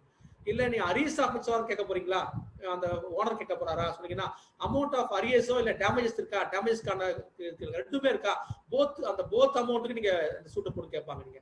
தென் வந்து இந்த கர்ணத்துக்குள்ளயும் இம்ப்ரூவ் பண்ணிருக்கேன் நான் பண்ணிட்டேன்னு சொல்ற பிரதிவாதி அந்த டெனன்ட். அப்ப என்ன பண்ண அந்த டிஃபரன்ஸ் இருக்கு இல்லையா, அவர் இம்ப்ரூவ் பண்ணதுக்கும் உங்களுக்கு அரியர்ஸ்க்கும் இருக்க பேலன்ஸ்க்கு நீங்க கோர்ட்டிஸ் கட்டணும். இந்த பிரிவுகள் தான் இந்த 34 இருக்கு. அது வேற ஒன்றும் ரொம்ப டீட்டெயில பார்க்க வேண்டியது இல்லை. அது கொஞ்சம் ஞாபகம் வச்சுக்கோங்க. தென் செக்ஷன் 35 பாத்தீங்கன்னா நம்ம ஏற்கனவே பார்த்தோம். ஒரு கிரிமினல் டிகிரி ஒரு ஃபைனல் டிகிரி பாஸ் பண்ண வழக்குல இந்த பார்ட்டிஷன் மார்கேஜ் செக்ஷன் 35ல சூட் ஃபார் அக்கௌண்ட்ஸ் சொல்லுவாங்க. நீங்க ஒரு பவர் ஆஃப் அட்டர்னிக்கு ஒரு பவர் தரீங்க, இந்த சொத்தை வந்து பராமரிச்சு எனக்கு அக்கௌண்ட் கொடுன்னு சொல்றீங்க. அவரு வந்து சொத்தை விற்கிறாரு, வாங்குறாரு, எல்லாம் இம்ப்ரூவ்மெண்ட் பண்றாரு, லீஸ் எல்லாம் பண்றாரு. ஆனா வந்து நான் அக்கௌண்ட் நம்ம தரணும். அப்ப இந்த சூட் போட வேண்டிய சூட் ஃபார் அக்கௌண்ட். நம்ம முதல்ல இஷ்யூ வந்து எவ்வளவு பாக்கின்னு செட்டில் பண்றதுக்காக 2 டிகிரி பாஸ் பண்ணிருக்கும் சூட் ஃபார் அக்கௌண்ட்ல. முதல்ல அவர் கொடுத்த ரைட் கரெக்டா அக்கௌண்ட் கண்டுபிடிக்கணும். அப்புறமா தான் நீங்க வந்து அவர்கிட்ட ரெக்வரி பத்தி போனீங்க. அது இந்த மாதிரி சூட்லாம் வரும் வந்ததுன்னா அப்ப எப்படி கோர்ட் கலெக்ட் பண்றதுக்கு அதுக்கான சூட் வந்து நீங்க சூட் ஃபார் அக்கௌண்ட் இருந்து சொன்னீங்கன்னா on the value of the claim or plaint இருக்க வேல்யூக்கு கட்டணும். If the amount assigned to be him exceeds the amount estimated சொன்னீங்கன்னா no degree shall be passed until அந்த வித்தியாச தொகை செலுத்தவில்லை என்று சொன்னீங்கன்னா நீங்க டிகிரியே பாஸ் பண்ணக்கூடாது. அப்ப டிகிரியே கிளாஸ் இருக்கணும். ஆன் பேமெண்ட் ஆஃப் அந்த அடிஷனல் கோர்ட் ஃபீஸ் தான் நீங்க டிகிரி டாட் பண்ணணும்னு சொல்றது உண்டு. அப்படி பண்ணுவீங்க. If additional fee is not paid within the time fixed by the court, the degree shall be limited to the amount to which fee is paid. பாருங்க, for example அவர் கேட்டிருக்க தொகை வந்து 1 லட்ச ரூபாய்க்கு நீங்க பாக்கி சொல்லி போடுறாரு, சொல்லிட்டு அக்கௌண்ட் போடுறாரு. ஆனா கண்டுபிடிக்கும் போது 1 லட்சம் வந்துருச்சு சொன்னீங்க, 50,000 ரூபாய் நீங்க கோர்ட் ஃபீஸ் கட்ட சொல்லணும். கட்டலன்னு சொன்னீங்கன்னா 1 லட்ச ரூபாய்க்கு மட்டுமே அவருக்கு தீர்ப்பு கொடுக்கணும், தவிர தீர்ப்பானை எழுதணுமே தவிர 1 லட்சம் ஜட்ஜ்மெண்ட்ல இருக்கும் 1 லட்சம்னு அதுக்கு நம்ம தீர்ப்பானை எழுதக்கூடாது. அப்ப டிகிரி டாட் பண்ணும்போது நம்ம கவனத்தில் வச்சுக்கொள்ள வேண்டும். Where in any suit it is found that any amount is payable to the defendant, no degree shall be passed in his favor until he is paid the fee due on him. அந்த மாதிரி ஒரு டிகிரியை கொண்டு போய் அவர் execute பண்ண போனா சொன்னீங்க, suppose நீங்க அப்ப அந்த டிகிரியை வந்து அந்த பே பண்ற வரைக்கும் நீங்க வந்து அந்த பணத்தை அவருக்கு வாங்கி வசூல் பண்ணி செய்து கொடுக்கணும், சொல்லக்கூடாது. Where in any suit it is found that any amount is payable to the defendant, sorry தப்பா சொல்லிட்டேன், பிரதிவாதிக்கு தொகை செலுத்த வேண்டிய சொன்னீங்க. சப்போஸ் இப்ப இந்த பவர் கொடுத்தவர் வந்து பவர் ஜெனரல் செலுத்த வேண்டிய அக்கௌண்ட் பக்கம் சொன்னீங்க. அப்பவும் நீங்க அப்ப கேட்டீங்கன்னா அதுக்கான ஃபீஸை அந்த பவர் ஏஜென்ட் கலெக்ட் பண்ணணும், டிஃபரெண்ட் கலெக்ட் பண்ணிட்டு தான் நீங்க டிகிரி அவர் கொடுக்கவே தவிர இல்ல டிகிரி அவர்கிட்ட கொடுக்க கூடாது என்பதை தெரிந்து கொள்ள வேண்டும். அது வந்து E Subramanian versus G Palanisamy தீர்ப்பு குறிப்பிட்டிருக்கேன். 1997 2 law 683. Then section 36 almost partition suit மாதிரியே தான் இது. Dissolution of partnership firm. அது ஒரு ஃபர்ம் நடத்துறோம், ஒரு கூட்டாண்மை நிறுவனம் நடத்தி கொண்டிருக்கோம். அதுல டிசல்யூஷன் ஆஃப் பார்ட்னர்ஷிப் கூட்டாண்மையை நம்ம வந்து இப்ப கலைந்து போக போறோம். இப்ப நம்ம கூட்டா இருக்கிறோம், இப்ப கலைந்து போக போறோம். அப்ப அக்கௌண்ட்லாம் பிரித்து கொள்ள போகிறோம். அப்ப அக்கௌண்ட்லாம் பிரிக்க போறீங்கன்னு சொன்னீங்கன்னா அதுக்கு எப்படி வேல்யூ பண்ணா வேல்யூ இன் தி பிளைண்ட் தான். திருப்பியும் அதே மாதிரி தான் நீங்க டிஃபரன்ஸ் வருதா, அந்த டிஃபரன்ஸை பே பண்ணிட்டு தான் நீங்க டிகிரி வாங்க முடியும். அதுக்குள்ள பிரிமினரி டிகிரி ஒருவேளை பாஸ் பண்ணிட்டீங்களா தெரியாம ஃபைனல் டிகிரி பாஸ் பண்ணும்போது இந்த பேலன்ஸ் அமௌண்ட்டை கலெக்ட் பண்ணிக்கணும். இதுதான் வந்து இந்த 36 தெரிந்து கொள்ள வேண்டிய இது, வேற ஒன்றும் இல்லை. இப்ப சப்போஸ் ஏதாவது தொகைகள் வந்து பிரதிவாதிகள் கொடுக்கணும்னு டிகிரி சொல்ல வேண்டியதா இருக்குன்னு சொன்னீங்கன்னா அவர்கிட்ட அந்த தொகையை நீங்க வசூல் பண்ணாம அவருக்கு டிகிரி கொடுக்க கூடாது. இது வந்து 30, 35, 36, 37 மூணுமே தான் கண்டிஷன், ஞாபகம் வச்சுக்கணும். தென் 37 பார்ட்டிஷன். இதுல 3 பிரிவுகள் இருக்கு. முதல் பிரிவினை கேட்டீங்கன்னா நான் ஜாயிண்ட் பொசிஷன்ல இல்ல, என்ன வந்து ஊஸ் பண்ணிட்டாங்க, என்ன பொசிஷன் வந்து என்னை வெளியேற்றி விட்டு அவர்கள் மட்டுமே அனுபவித்துக் கொண்டிருக்காங்க, நானும் லிமிடேஷனுக்குள்ள அந்த ஷேர் கேட்கவே இல்லைன்னு சொன்னீங்கன்னா நான் என்னுடைய ஷேருக்கான மார்க்கெட் வழி கொடுத்து ஒண்ணு. நான் ஜாயிண்ட் பொசிஷன்ல இருக்கிறேன்னு சொன்னீங்கன்னா ஹைகோர்ட்ல சூட் போட்டா 10,000 ரூபாய் கோர்ட் கட்டணும் பிக்சடா. அதர் கோர்ட்டா இருந்தா 5,000 ரூபாய் கட்டணும் பிக்சட் கோர்ட் ஃபீஸ். இது வந்து ஜாயிண்ட் பொசிஷனுக்கு. மூன்றாவது பிரிவினை 37(3) என்ன கேட்டீங்கன்னா ஒரு சகோதரர் 3 சகோதரருக்கு எதிராக வழக்கு போறார். பாகத்துறை கேட்டு எனக்கு கால் பாகம் தருங்க, 4ல ஒரு பாகம் தாங்கன்னு சொன்னீங்கன்னா ஒரு பிரதிவாதி நினைக்கலாம், ஃபார் எக்ஸாம்பிள் D3, ஆமா ஆமா அண்ணன் சொல்றது கரெக்ட் தான், எனக்கும் அதே மாதிரி அவர் மாதிரியே எனக்கு கால் பாகம் கொடுத்துருங்கன்னு சொல்லி கேட்டீங்கன்னா அவர் 5000 ரூபாய் கோர்ட் ஃபீஸ் கட்ட வேண்டியது இல்லை.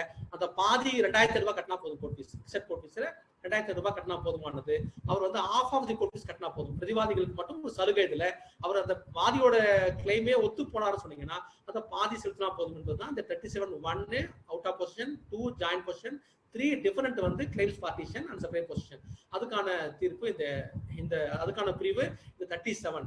இது ஒண்ணு நம்ம ஞாபகத்தை வைத்துக்கொள்ளணும். அதுக்கும் சில தீர்ப்புகள் நான் சொல்லியிருக்கேன், ரொம்ப டீட்டெயிலாக சொல்ல வேண்டியது இதான், புரிந்து கொள்ள வேண்டிய விஷயம் இதுதான். இதுல என்ன கேள்வி ஒரு கேட்டீங்கன்னா, நீ ஜாயின்ட் பொசிஷன் எப்போ நீ வந்து அதுல வந்து ஷேரே வாங்கலையே. ஃபார் எக்ஸாம்பிள் ஒரு பிரதர் வந்து ஃபாரின்ல இருப்பான், அவர் அங்க செட்டில் ஆயிருப்பாங்க. ஆனா இங்க ஜாயின்ட் பொசிஷன், நீ வந்து அமெரிக்கால தானே இருந்த, இது வரைக்கும் இந்தியாவுக்கு வந்ததே இல்லையா 5 வருஷமா, நீ உன்னை யூஸ் பண்ணு சொல்ல முடியாது நீங்க.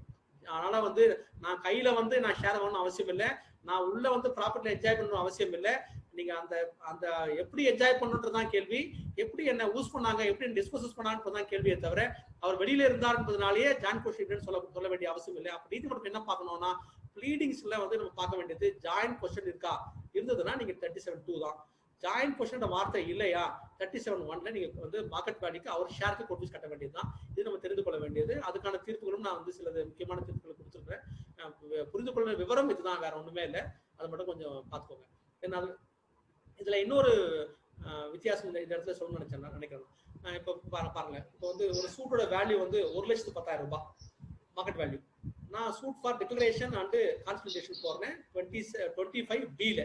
நான் எவ்வளவு கோர்ட் ஃபீஸ் கட்டணும், பாதி தொகை கட்டினா போதும். அதாவது 55,000 ரூபாய்க்கு நான் கோர்ட் ஃபீஸ் கட்டினா போதும். இப்ப 55,000 ரூபாய்க்கு நான் கோர்ட் ஃபீஸ் கட்டுறதுனால நான் முன்சிபல் கோர்ட்ல போய் சூட்டு போடுறதா, இல்ல 1,10,000 ரூபாய் வேல்யூ ப்ராப்பர்ட்டி இருக்கிறதுனால நான் சப்போர்ட்ல போறதா, இந்த ஒரு பிரச்சனை வரும். நீங்க அப்பெல்லாம் நீங்க பார்க்க வேண்டியது கேட்டீங்கன்னா, it is allowance to the plaintiff, it's exemption to the plaintiff வச்சுக்கலாம் நம்ம. ஆனா வேல்யூ உள்ள ப்ராப்பர்ட்டி வேல்யூ 1,10,000 தான். அது எங்க வரும், சப்போர்ட் தான் நீங்க கேஸ் போடணும். ஆனா கோர்ட் ஃபீஸ் எவ்வளவு கட்டுவேன், 50,000 தான் நான் கோர்ட் ஃபீஸ் கட்டுவேன். இது வந்து புரிஞ்சுக்கணும். ஆனா நீங்க முன்சிபல் கோர்ட் போன்னு சொல்லக்கூடாது, அது வந்து கவனத்தை வச்சுக்க வேண்டியது. அப்ப வேல்யூ ஆஃப் தி ப்ராப்பர்ட்டி இது மார்க்கெட் வேல்யூ தான் நீங்க பார்க்கணுமே தவிர, ஷேர் ஆஃப் தி பிளைன்டிஃப் எவ்வளவு பார்த்தா போதுமே தவிர, நீங்க மொத்த ப்ராப்பர்ட்டி ஒரு கேஸ்ல பாக்குறாங்க 10 லட்சம் ரூபாய் வருது, நீங்க டிஸ்ட்ரிக்ட் கோர்ட்ல போடுங்க. ஏன் கேட்டா 4 ஷேர் சேர்த்தா 10 லட்சம் வருதான், 4 ஷேரும் சேர்த்தா 10 லட்சம் தாண்டி போகுது. நீ டிஸ்ட்ரிக்ட் கோர்ட்ல போய் கேஸ் போடு. ஆனா உன் ஷேர் மட்டும் போட்டால் தானே இங்க இந்த சப்போர்ட் வருதுன்னு சொல்லி அந்த கேஸ்ல ஆர்கியூ பண்றாங்க. இல்ல அப்படிலாம் இல்ல, வாதியோட ஷேர் வாதி தான் வழக்கு போடுறாரு, ஒரு வாதி தான் இருக்காரு, அவருடைய ஷேர் 4ல ஒரு பாகம் சொன்னீங்கன்னா அவர் ஷேர் 1,10,000 வருது சொன்னா நீங்க சப்போர்ட்லயே போட்டா போதும். நீங்க வந்து 4 தாண்டி போறதுன்னு சொல்லி பார்க்க வேண்டியது இல்லை என்று அந்த தீர்ப்பு ஜி லோகநாயகி வர்சஸ் வெங்கடராஜ் 2013 2CTC 280 வழக்குல அந்த விவரம் சொல்லப்பட்டிருக்கும். Then section 38 suit for joint possession. Joint பொசிஷன்ல நான் வந்து சூட் போடலாம். ஃபார் எக்ஸாம்பிள் நான் வந்து செப்பரேட் பொசிஷன் கேட்க போறது இல்லை, ஜாயிண்ட் பொசிஷன் கேட்டு நான் வழக்கு போடணும்னு சொன்னீங்கன்னா நான் வந்து மார்க்கெட் வேல்யூ வந்து பிளைன்டிஃப் ஷேர் இருக்கு இல்லையா, 4 பேர் சேர்ந்து பார்த்து கேட்கறாங்க. அந்த மாதிரி கேஸ் இடத்துலலாம் வந்து இந்த 38 யூஸ் பண்றோம். ரொம்ப ரேர் சூட் நம்ம வருது.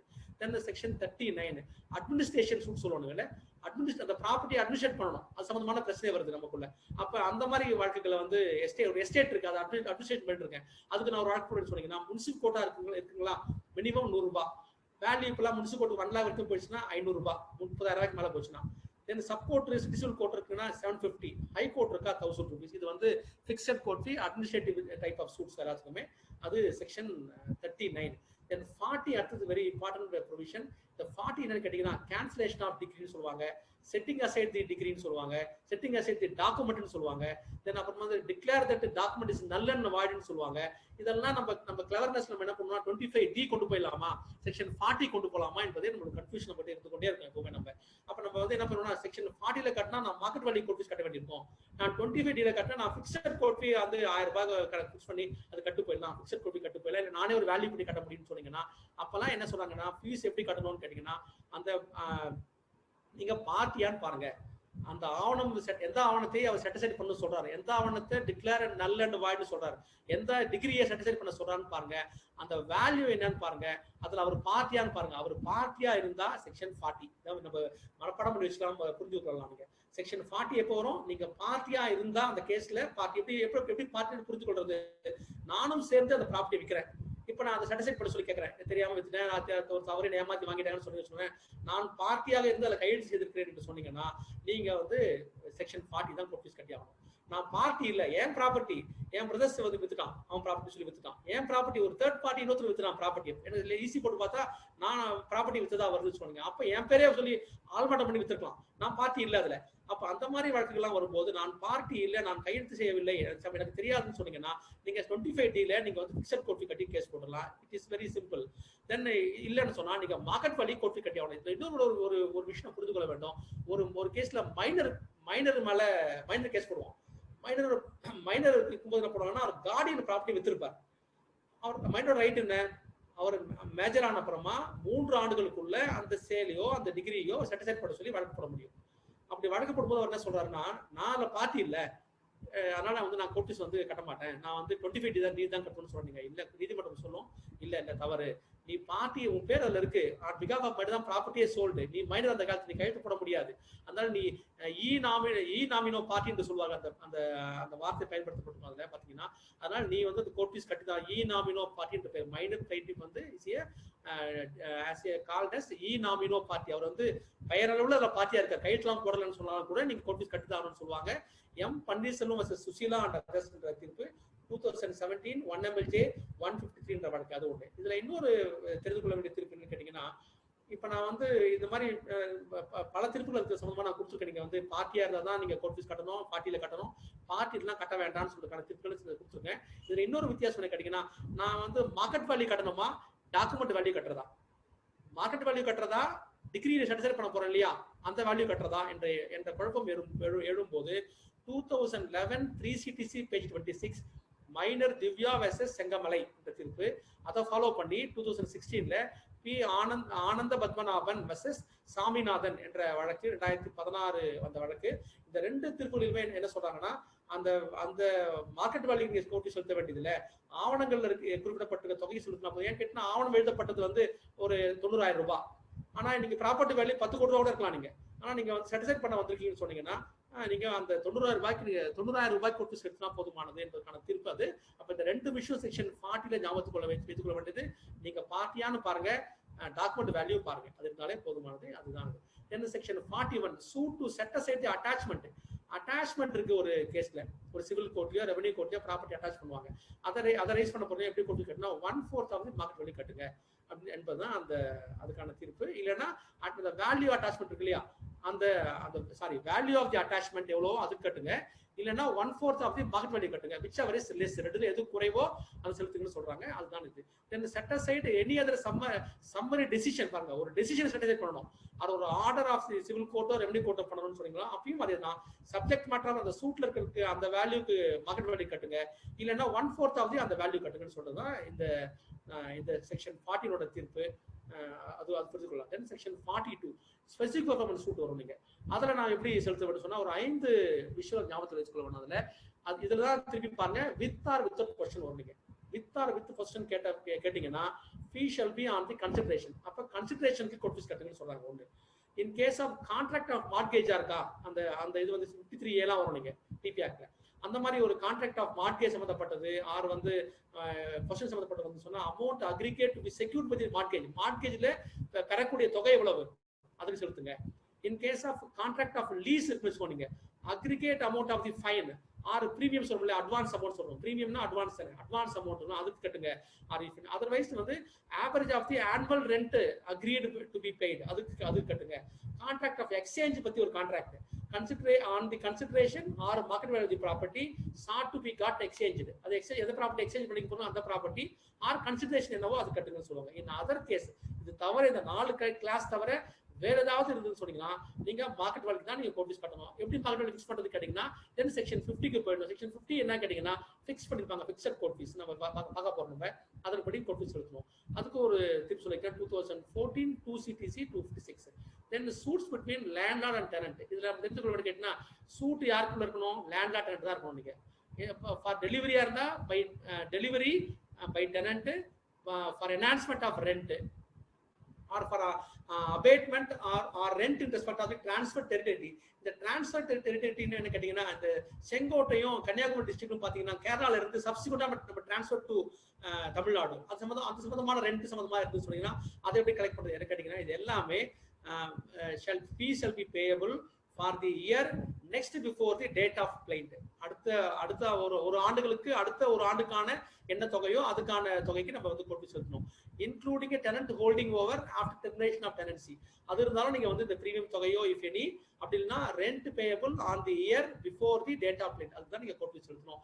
இந்த டெனன்ட் ஹோல்டிங் ஓவர்னா உங்களுக்கு தெரியும், நீங்க அவர் சொன்ன அப்புறமா அப்படியே அதுல அவர் எவிக்ட் பண்ண சொல்லிட்டீங்க, அப்படியே தொடர்ந்து அதுலயே இருக்காருங்க. அது அந்த மாதிரி வந்து அதுக்கான court fees section 43. Then section 44 பாத்தீங்கன்னா சூட் ஃபார் மெஸ்னி ப்ராஃபிட் சொல்லுவாங்க, அது மீன்ஸ் ப்ராஃபிட் நம்ம சொல்லுவோம். மீன்ஸ் ப்ராஃபிட்டா இருந்தா எப்படி கட்டுறது கேட்டீங்கன்னா அப்ராக்சிமேட் வேல்யூ நீங்க பார்க்கலாம், நீங்க பிளைன்ட்லேயே கூட பாத்தீங்கன்னா 100 ரூபாய் நம்ம அப்ராக்சிமேட் வேல்யூ பண்ணி 8 ரூபாய் கோட் ஃபீஸ் கட்டணும். இல்லை ஒரு 1000 ரூபாய் வேல்யூ பண்ணி அதுக்கான கோட் ஃபீஸ் கட்டணுங்க. அப்போ வந்து ஒரு நீங்களே அப்ராக்சிமேட் வேல்யூக்கு கோட் ஃபீஸ் கட்டுங்கன்னு சொல்லிட்டாங்க. இப்போ கோட் ஃபீஸ் கட்டிட்டேனா கட்டின பிறகு டிகிரி பாஸ் பண்ணும்போது இப்போ எவ்வளோ அவார்ட் சொல்லிட்டேன், அப்போ டிகிரி வரைக்கும் எனக்கு எவ்வளோ கொடுத்துட்டாங்க மீன்ஸ் ப்ராஃபிட், அந்த தொகைக்கான கோட் ஃபீஸை நாங்கள் உடனே கட்டி ஆகணும் அந்த கோட் சொன்ன காலத்துக்குள்ள. இல்லைன்னா decree shall not be granted. Copy of decree கொடுக்கக்கூடாது அவருக்கு. அந்த டிஃபரன்ஸ் அமௌண்ட்டை செலுத்தின பிறகுதான் அவருக்கு டிகிரி பாஸ் பண்ணணும்ன்றது அந்த செக்ஷன் 44 இருக்கு. நீங்க அதையும் நம்ம தெரிந்து கொள்ள வேண்டும். அதுல இன்னொரு கிளாஸ் என்ன கேட்டீங்கன்னா where the decree directs any enquiry. நீங்க வந்து முதல்ல நம்ம வந்து மீன்ஸ் ப்ராஃபிட் டிகிரி கொடுக்கல, என்கொயரி ஒரு என்கொயரி நடத்தி அப்புறம் கொடுங்கன்னு சொல்றாங்க. நீங்க நம்ம அப்படி டிகிரி கொடுத்து விட்டுருங்க. இது சம்பந்தமாக வந்து ஒரு விசாரணை நடத்தி மீன்ஸ் ப்ராஃபிட் தொகை தீர்ப்பு வழங்கணும் சொல்லியிருப்பாங்க. நம்ம தீர்ப்பு அப்படி இருந்து சொன்னீங்கன்னா அப்ப நம்ம என்ன பண்ணணும் கேட்டீங்கன்னா ஃபைனல் டிகிரி பாஸ் பண்றதுக்கு முன்னாடி இந்த பணத்தை கட்டி ஆகணும், இந்த டிஃபரன்ஸை பே பண்ணி ஆகணும். இது வந்து செக்ஷன் 44 நம்ம தெரிந்து கொள்ள வேண்டிய ஒரு விஷயம். இது கொஞ்சம் ஞாபகத்தில் வச்சுக்கோங்க. அப்ப தென் 44க்கு வந்து அதுக்கும் சில தீர்ப்புகள் நான் சொல்லியிருக்கேன், படிக்க வேணாம்னு பாக்குறீங்க, கொஞ்சம் பார்த்துக்கோங்க. அதுல then section 44 capital A suit for the interest of assignee of land revenue. Land revenue இதுவும் இதை நான் சொல்லிருக்கேன் சார். இந்த டிரான்ஸ்ஃபர் டெரிட்டரி சொல்லல, செங்கோட்டை அண்ட் கன்னியாகுமரி டிஸ்ட்ரிக்ட் சொல்லலையா, அப்பெல்லாம் அது சம்பந்தமான ஒரு அசைன்மெண்ட் ஆஃப் லேண்ட் ரெவன்யூ சம்பந்தமான ஒரு வழக்கு சொன்னா என்ன பண்ணு கேட்டீங்கன்னா 10 times is cross profits as such for the year next before the date of presenting plaint. அதுக்கு நீங்க கோட் கரெக்ட் பண்ண சொல்றாங்க. Then section 45 suits under Tamil Nadu Survey and Boundaries Act வந்துதா half of the market value court fees கட்டுங்கன்னு சொல்றாங்க. இல்லனா 1000 ரூபாய் கட்டுங்க, whichever is higher, 1000 ரூபாய் அல்லது மார்க்கெட் வேல்யூக்கு நீங்க வந்து கோட் ஃபீஸ் கட்ட சொல்றாங்க. Then section 46 suits to alter or cancel entry. ஒரு பதிவு இருக்கு ஒரு ஆவணத்துல, அதை போய் நீக்கணும், அந்த பதிவை வந்து திருத்தம் செய்யணும் அல்லது ரத்து செய்யணும்னு சொல்லி சொல்றாங்க. அதுக்கு வந்து ஃபிக்ஸட் கோட் ஃபீ 15 ரூபாய். அதை வந்து ஃபார் எக்ஸாம்பிள் இருக்கலாம், இப்போ ரெவன்யூ பேயிங் எஸ்டேட் இருக்கலாம், அந்த மாதிரி பேரை மாத்துங்கன்னு சொல்லுவாங்க, பேரை திருத்தம் பண்ணி மாத்திக்க மாட்டாங்க. அதுக்குலாம் நீங்க ஒரு சொன்னீங்கன்னா 15 ரூபாய் ஃபிக்ஸட் கோட் ஃபீஸ் கட்டினா போதும். தென் செக்ஷன் 47 பப்ளிக் மேட்டர்ஸா இருக்கு, suit relating to public matters சொன்னீங்கன்னா ஃபிக்ஸட் கோட் ஃபீஸ் 200 ரூபாய். இது எங்கெல்லாம் வரும் கேட்டீங்கன்னா செக்ஷன் 14 ஆஃப் ரிலீஜியஸ் என்டோர்ஸ்மெண்ட் ஆக்ட்ல வரும், செக்ஷன் 91 வரும், செக்ஷன் 92 சிபிசி வரும். இந்த வழக்குலாம் ஃபிக்ஸட் கோட் ஃபீஸ் 200 ரூபாய். தென் செக்ஷன் 48 இது கொஞ்சம் புரிஞ்சுக்கொள்ளலாம். இன்டர்பிரேட்டர் சூட்னு சொல்லுவாங்க. What is interpleader suit? Interpleader சூட்டுக்கு வந்து எப்படி கோட் ஃபீஸ் கட்டணும்னா செக்ஷன் 50 படி சொல்லிட்டாங்க. செக்ஷன் 50 பார்க்க போறோம் நம்ம. Where the issues are framed between the claimants on the amount of debt. எப்ப இந்த இன்டர்பிரேட்டர் சூட் வரும் கேட்டீங்கன்னா ஃபார் எக்ஸாம்பிள் பாருங்க, நான் வந்து வாடகை பாக்கி வச்சுட்டு இருக்கேன், அதுக்குள்ள அந்த ஓனர் இறந்து போயிட்டார், லேண்ட்லார்டு. இப்போ நான் வாடகை செலுத்த போனா 4 வாரிசுகள் இருக்காங்க, 4 பேர் என்கிட்ட வாடகை கேட்கறாங்க. எனக்கு தெரியல, டவுட்டா இருக்கு, யார் ஓனர் தெரியல. ஒருத்தர் சொல்றா என்கிட்ட உயில் இருக்குன்னு சொல்றாரு, அவர் ஒரு வழக்கு நடக்குது, வச்சுக்கோங்க, வழக்கு போடாம இருக்கலாம், போட்டுருக்கலாம். அப்ப நான் ஒரு வழக்கு தாக்கல் பண்ணுவேன், ஒரு இன்டர்பிரேட்டர் சூட் போட்டு நான் யாருக்கு வாடகை செலுத்துறது சொல்லுங்கன்னு சொல்லி நீதிமன்றத்தை கேட்டு ஒரு வழக்கு போடுவேன். இந்த 4 பேரையும் பார்ட்டியை செலுத்திருப்பேன். அப்ப இந்த தீர்ப்பு வரும்போது எனக்கு என்ன பரிகாரம் கொடுப்பாங்கன்னா, இல்ல இந்த முதல் பையனுக்கு தான் வீல்லு செல்லுன்னு தீர்ப்பா இருக்கு அந்த தீர்ப்புல, அதனால அவர்கிட்ட கொடுக்குன்னு சொல்லுவாங்க. அப்ப நான் தீர்ப்பு அந்த பணத்தை வந்து அவருக்கு நான் செலுத்த வேண்டியிருக்கும். இதுல வந்து அந்த வாதி இருக்காருல்ல டெனன்ட், அவருக்கு என்ன பரிகாரம் கிடைக்கும் நீங்க கேட்டீங்கன்னா காசு தான் கிடைக்கும். கடைசியில காசு வாங்கிட்டு போற வேற ஒன்றும் ஒரு பரிகாரம் இந்த வழக்கில் கிடைக்க போறது இல்லை. ஏன்னா யாருக்கு செலுத்துறது தெரியல. இது வந்து பாகப்பிரிவு வழக்கிலே வரும். நீங்க யாருக்கு பாகப்பிரிவு வழக்கு நடந்து கொண்டிருக்கோம், யாருக்கு செலுத்துறது தெரியல எனக்கு. அப்ப அப்பயும் இந்த பிரச்சனை வரும்போது நம்ம வந்து இந்த இன்டர்பிரேட்டர் சூட் நம்ம தாக்கல் பண்றது உண்டு. அப்ப எப்படி கோட் ஃபீஸ் செலுத்துறது என்பது செக்ஷன் 50ல இருக்கு, அதன்படி செலுத்துறதுன்னு சொல்றாங்க. அது நீங்க செக்ஷன் 48 நீங்க பார்த்துக்கலாம்.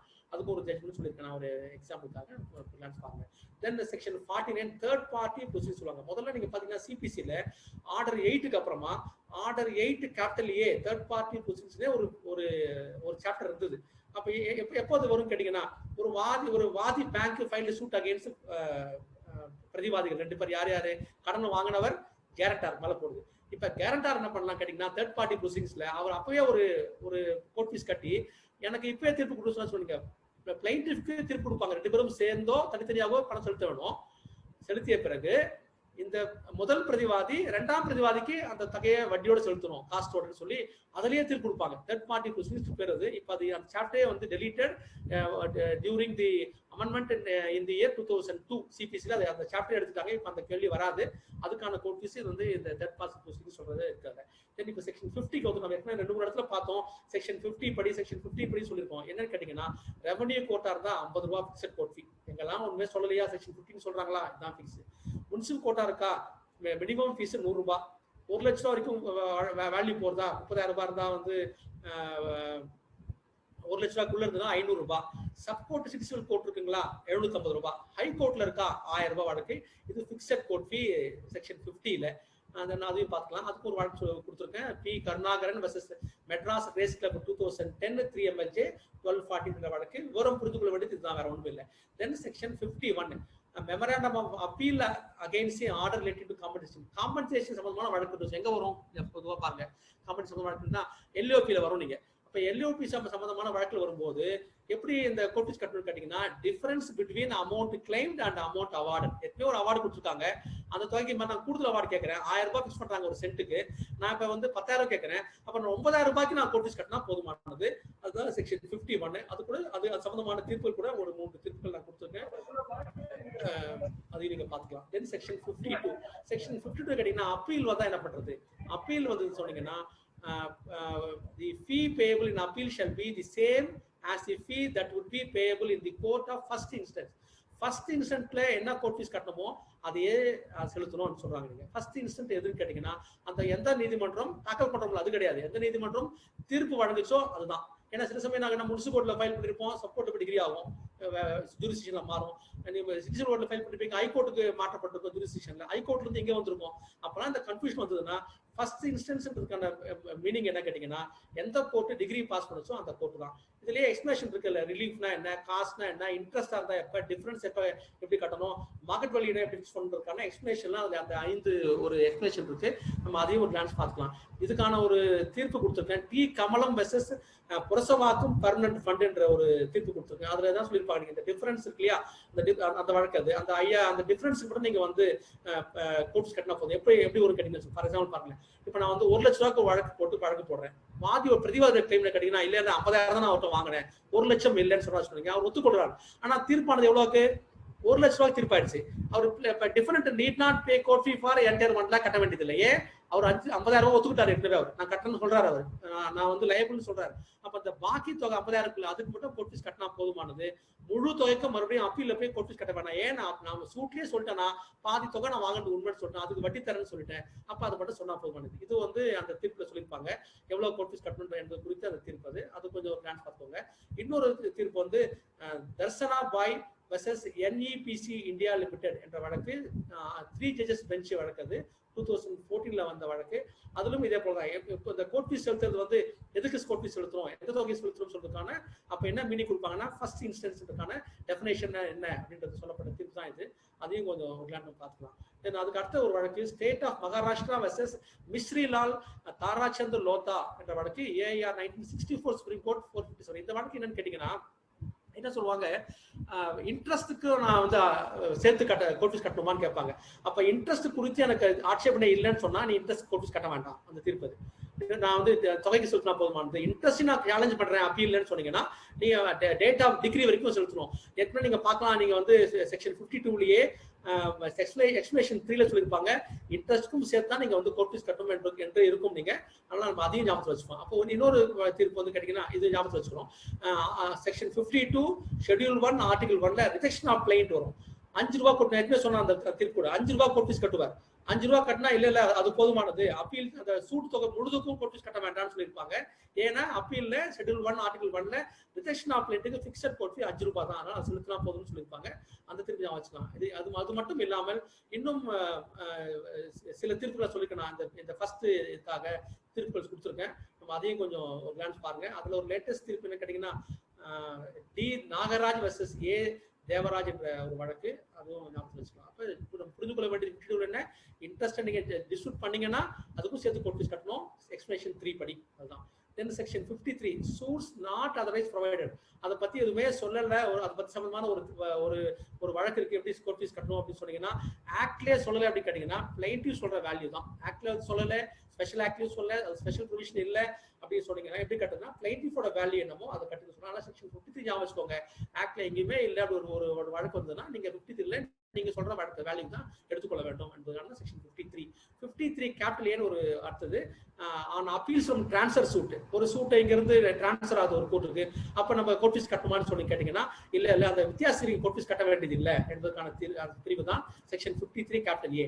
தென் செக்ஷன் 54 அடுத்தது procedure where objection is taken on appeal or revision that a suit or appeal was not properly valued for judicial purpose. Judicial சம்பந்தமா ப்ராப்பரா வேல்யூ பண்ண சம்பந்தமான ஒரு இஷ்யூ வந்து சொன்னீங்கன்னா objection as to jurisdiction not raised earlier must be deemed to have been waived. அது சம்பந்தமா ஒரு இஷ்யூவை நீ ரைஸ் பண்ணல, இப்போ வந்து ரைஸ் பண்ணிட்டு வந்து கோர்ட் ஃபீஸ் பத்தி கேக்குறீங்கன்னு சொன்னீங்கன்னா அதை ரைஸ் பண்ண முடியாது. AR 1966 சுப்ரீம் கோர்ட் 634ல இல்ல அந்த அப்ஜெக்ஷனை நீங்க முதல்லயே எழுப்பப்பட்டிருக்கணும் ஜுடிஷியல் சம்பந்தமாக, லேட்டர் எழுப்பக்கூடாது என்பதற்கான தீர்ப்புகள் தான் அந்த தீர்ப்புகள். தென் இப்போ ரீஃபண்டுக்கு வரும். இது ஒரு இன்ட்ரெஸ்டிங் ப்ரொவிஷன். செக்ஷன் 66 பாத்தீங்கன்னா refund in case of delay in representation of client. இப்போ ஒரு கிளைண்டோ அப்பீலோ அப்ளிகேஷனோ நான் டிலேவோட ரீப்ரசென்ட் பண்றேன், அதுக்கு ஒரு டிலேக்கு ஒரு பெஷன் வைக்கிறேன். ஃபார் எக்ஸாம்பிள் எல்லாரும் 151 சொல்லுவோம், தவறு 148. இந்த 148க்கும் செக்ஷன் 5க்கும் என்ன டிஃபரன்ஸ் கேட்டீங்கன்னா செக்ஷன் 5 டிலேன் என்பது சட்டத்திலேயே வரையறுக்கப்பட்டிருக்கும். அந்த சட்டத்திலேயே இருக்கும், லிமிடேஷன் ஆக்ட்லயோ இல்ல வேற பிரிவுகள்லயோ இந்த ஆர்டிகல் லிமிடேஷன் ஆக்ட்லயோ வந்து இவ்வளவு லிமிடேஷன் சொல்லியிருப்பாங்க. அப்ப இந்த லிமிடேஷன் வரையறுக்கப்பட்டதுக்கு எங்கெல்லாம் வருதோ அதை நீங்க கண்ட்ரோல் பண்ண போறீங்கன்னா செக்ஷன் 5 யூஸ் பண்ணணும். எங்கெல்லாம் நீதிமன்றம் ஃபிக்ஸ் பண்ணுது 3 நாளுக்குள்ள இந்த கேஸை ஃபைல் பண்ணு, 3 நாளுக்கு ரீப்ரசென்ட் பண்ணுங்க, ஒரு வாரத்துக்குள்ள பிரசென்ட் பண்ணுங்க, இந்த பெட்டிஷனை பண்றேன், இல்ல ஸ்டேட்மெண்ட்டை 30 நாளுக்குள்ள போடுங்க, வாதி எங்கெல்லாம் நீதிமன்றம் ஒரு காலவரையை நிர்ணயிக்கிறதோ அதுக்கெல்லாம் செக்ஷன் 148. நம்ம எல்லாருமே 151 போயிடுவோம் சாதாரணமா, தவறு 148 கூட நீங்க வேணா 150 சேர்த்துக்கலாமே தவிர இந்த டிலே இன் ரீப்ரசன்டேஷனுக்கு வார்த்தையை வச்சுக்கலாம். நீங்க டிலே இன் ரீப்ரசன்டேஷனுக்கெல்லாம் டிலே மேபி எக்ஸ்கியூஸ் கேட்கலாம், வார்த்தையே டிலே மேபி கண்டோன்ட் எங்க வரும்னு கேட்டீங்கன்னா செக்ஷன் 5ல தான் வரும், லிமிடேஷன் ஆக்ட். இது ஒரு வித்தியாசம் தெரிந்து கொள்ளலாம். அப்ப அந்த மாதிரி ஒரு அப்ளிகேஷன் சொன்னா ஃபுல் ரீஃபண்டை கொடுத்துருவோம். ஏன்னா நீங்க கிளைண்ட்டை வந்து என்ன பண்ணிருக்கீங்க, டிலே வந்து அப்ளிகேஷன் டிஸ்மிஸ், நான் ஃபைல் பண்ண டிலே இன் ரீப்ரசன்டேஷன் பெஷன் 3000 நாள் டிலே டிஸ்மிஸ்ட், அதனால நான் கிளைண்ட் நம்பர் பண்ண முடியல, அப்பீல் நம்பர் பண்ண முடியல, என்னோட ஒரிஜினல் ஓபி நம்பர் பண்ண முடியலன்னு சொன்னீங்கன்னா ஃபுல் ரீஃபண்ட் நான் வாங்கிக்கலாம் 66ல. ஒன்று. ரெண்டாவது அப்பீல் ஃபைல் பண்றேன், அந்த அப்பீல் ரிஜெக்டட், அப்படி பண்ணீங்கன்னு சொன்னீங்கன்னா half of the court fee refund கிடைக்காது.